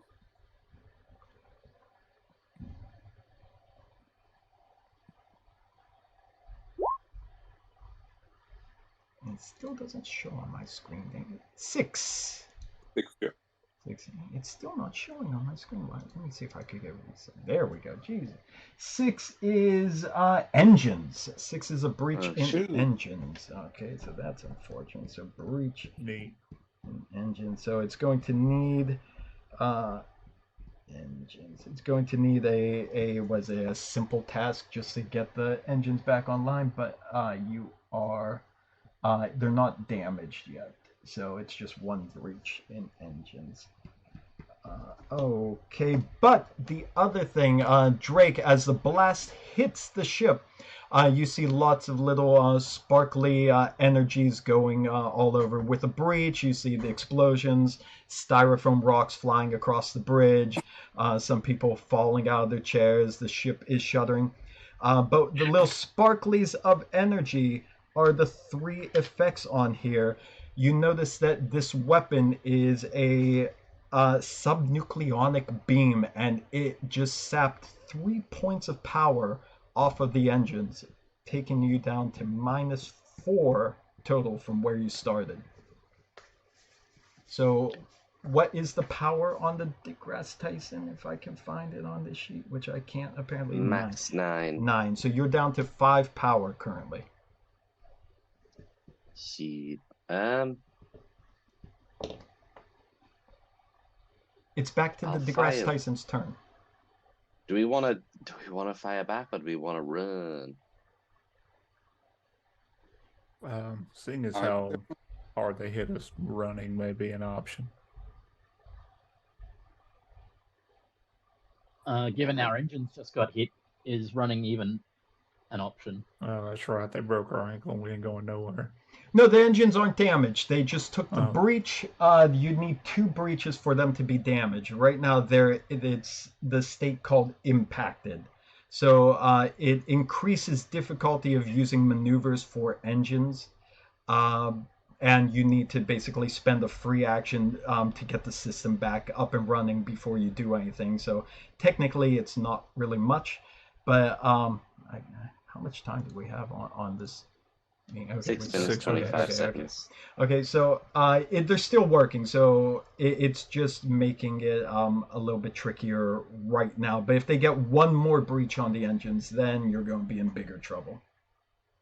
I mean, they keep firing anyway, so it's just a matter of time. I would suggest we try and do the shields and go. Yeah. Would Like that be punch through the subspace. Yeah. Would that be a turn, Bill, or would that just be? That could be James' engineering turn to just quickly get those shields back in order. As in So to wouldn't- modify the shields to Yeah. get through the subspace. Yeah, that could be, since we're going back to the ship now, could do that. And the only one that's right here that could potentially help is we could say, if that's what you're doing, Thadagia, you could lend an assistance by basically since engines were the one that's hit, we can assume that engineering has the most casualties. So you could provide assistance by basically treating the crew to make sure that there's no penalty for them to assist Lieutenant James in this, if you want to lend your medical skills down in engineering. Yeah, sure. You can do that. And then we could just count that role of you basically treating them so they're still on their feet as an assistance for her to help make that role better, if that's what you would like. All of you. Yep. Yeah. Yeah. We need to run. Okay. Then, how about this? Let's refresh the chat for one last time, just to make sure we don't like cut off at a odd moment. And then we'll come back to this very, very dire situation as James, I assume James is doing her usual crawling into Jeffrey's tube, like getting wires spliced, and Thadagia comes running in, his medical coat flapping in the wind behind him. He got his gear. He's just like jumping around ninja hyper spraying people as he's rolling into the room. Are we doing that? Not even people that are sick, he's just No. spraying everyone. Like, Jesus, I'm allergic to that man. And then he just keeps on running and keeps going. People falling left and right. Okay, all right, let's read. David, can you send the link instead so I don't have to make you the host? Trying to try it on the other because one, I'm too stupid to realize that hours ahead of time. So can you do that now? Yeah. All right. Pausing this, coming back. Next time we're actually going to have a real working video chat. But here we go. All right, this should be the last change that we had to make. So, Thadagia, you came rolling into engineering because the engines took the big hit. James, you're basically going to rely on his support there, keeping your crew going and making sure that they are all on their stations doing their thing while you make this roll. Okay? Yep. Now again, since you've already made the modifications to the probe, you're already understanding the fundamentals about it, so it's not going to be any further difficulty increase. So it's still difficulty of 3. Complication range is still 2. Right. And Thadagia, you could use your medicine, your medical treatment as part of the crew again to do that, unless you want to also use a determination or anything. Whatever you people are planning on doing together as a crew, it's all on you. Now, confirming, Drake, you don't need the momentum at all, do you? Potentially 2. Potentially. Right. All right. I would like to buy 1 dice with momentum, which would be a single momentum. Okay. And question to the group, can I also buy 1 more with threat, given that it's a 3 difficulty? I'd maybe reverse it and buy one with threat to get 1 threat, and then buy the second with the 2 momentum, because we've got 4. All right, we'll do that. Then Unless you get you've 1 got threat. Plus 1 daring threat, thing. minus 2 momentum, right? Yes, 2 momentum, 1 threat. No, I have cautious. Okay, then yeah, Not daring. momentum's better. All right. Complication range 2. EPS system. Well, actually, technically, it's EP system, I guess. Given the S is system. Anyway, can I use that as a focus, please? Yes, definitely. Thadagia, what are you planning to do for your assistance on here? How do you visualize your assistance working with this? Basically just assisting by, I guess, administering any hypozine shots. Perhaps, do they need any assistance as far as technical? In this case, probably no. In this Okay. case, yeah, probably not. Just since that section took the damage. Okay. And there's nothing to move. For example, any containers, anything in a way that might be hindering progress. That could all be part of the narrative of how you're doing it, like clearing things out of the way and treating the people who got knocked down and buried under styrofoam. So yeah, you could be doing that. Okay, I will do that. All right. So as an assist, that would be a task roll of 1. But I would imagine your emergency medicine focus also applies on this, and complication range of 2 if you just want to do your standard roll. Yes. Okay. Oh, somebody has to do it for him. That's right. He doesn't have roll 20.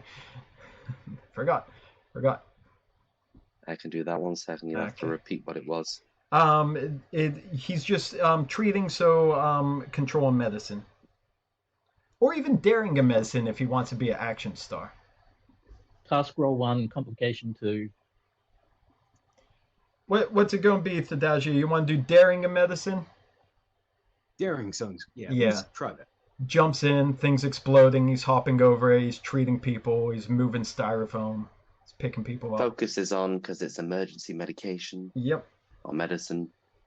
And you do good. There we go. So that is 5 successes total out of 3. So you do get your 2 momentum back that was spent. So there you go. All right. So James, go ahead and narrate all your getting things done and what's happening behind you with Thadagia. Go ahead. You could describe if you want very quickly. She's just diving into corridors and, getting the configuration of the shields all done. With Thadagia helping those in engineering itself get back up on their feet, and that's about it. Anything from you, Thadagia? How you view it going down from your view? No, that's about correct. I'm just valiantly going about saving the day. As usual. Okay. So they get done, and it's going to take a moment or 2 before the shields are adapted the way they need to be.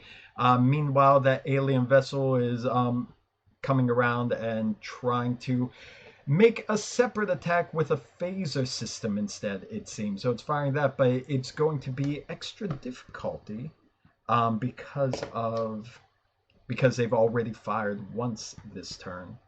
So they're doing that, and the fact that they are in close range still, which is bad. So that's a double increase on the difficulty. So going to yeah. 2 things. What's our momentum at the moment? It is 4. 4.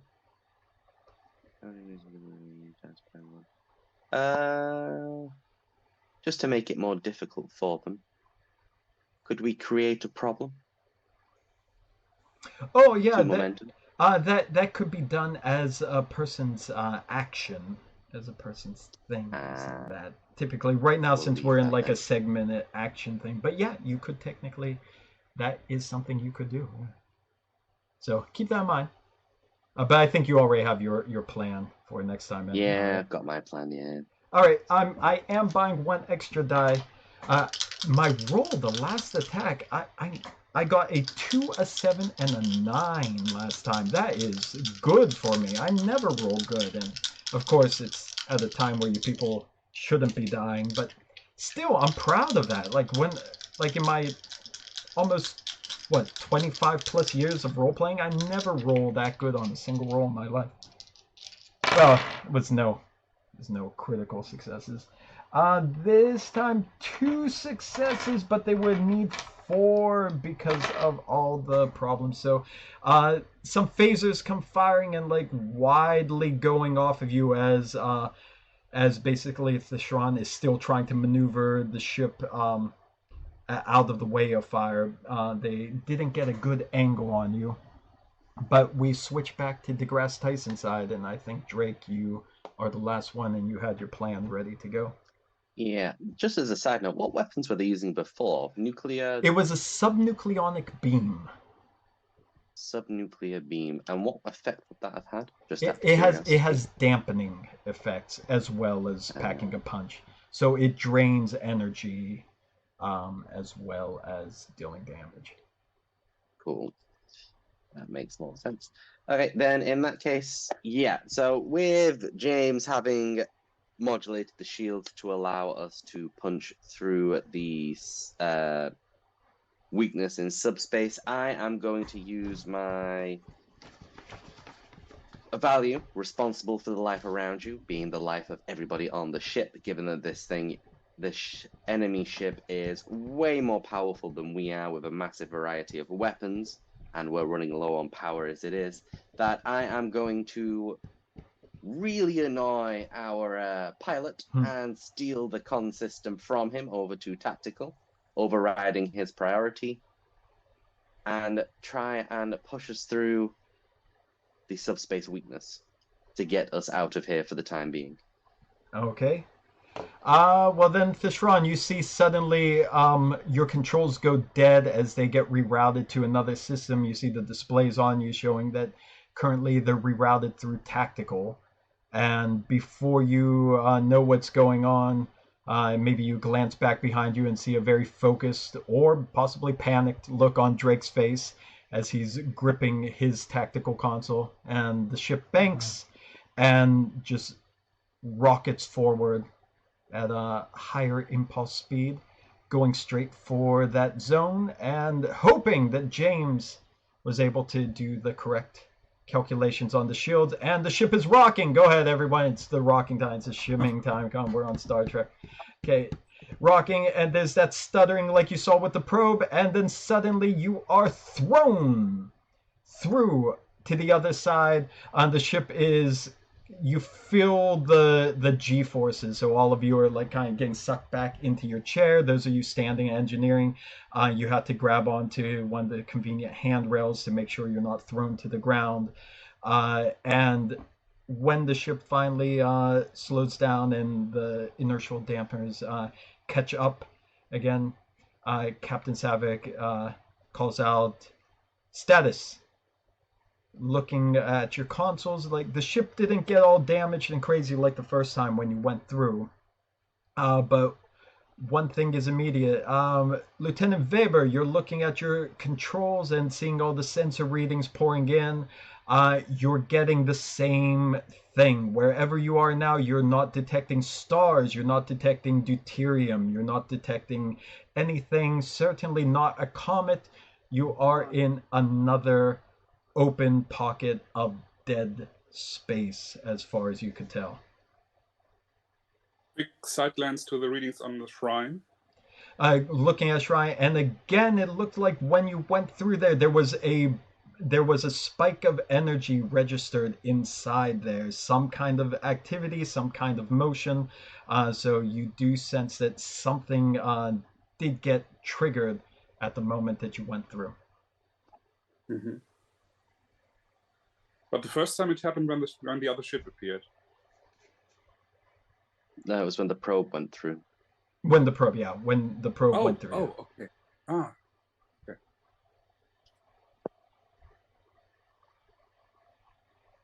By now, everyone you've realized, well, at least everyone on the bridge realizes it.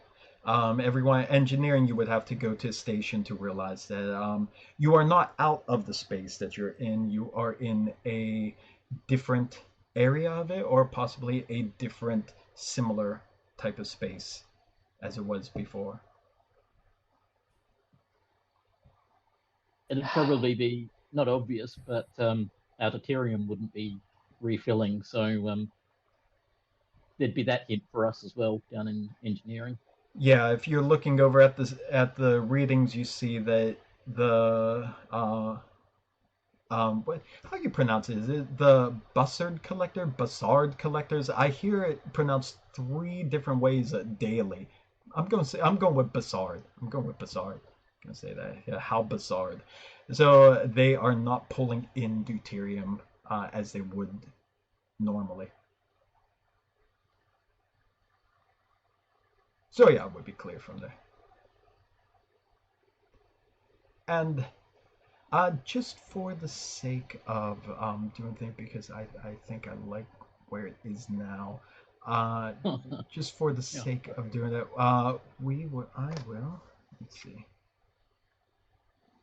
I will spend some threat, 3 threat, and Drake, your console starts beeping too, and you notice at the edge of your tactical sensors there are blips of other vessels coming into range from afar.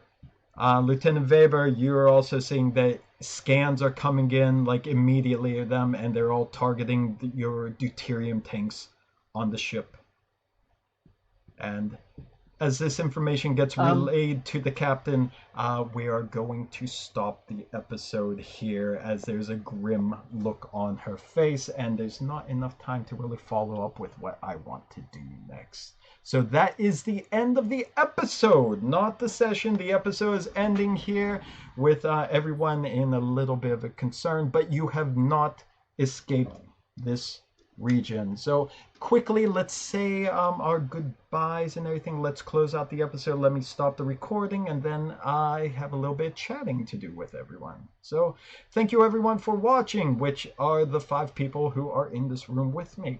So I will see you with episode 9 next time. By episode 8, the Oubliette is now finished.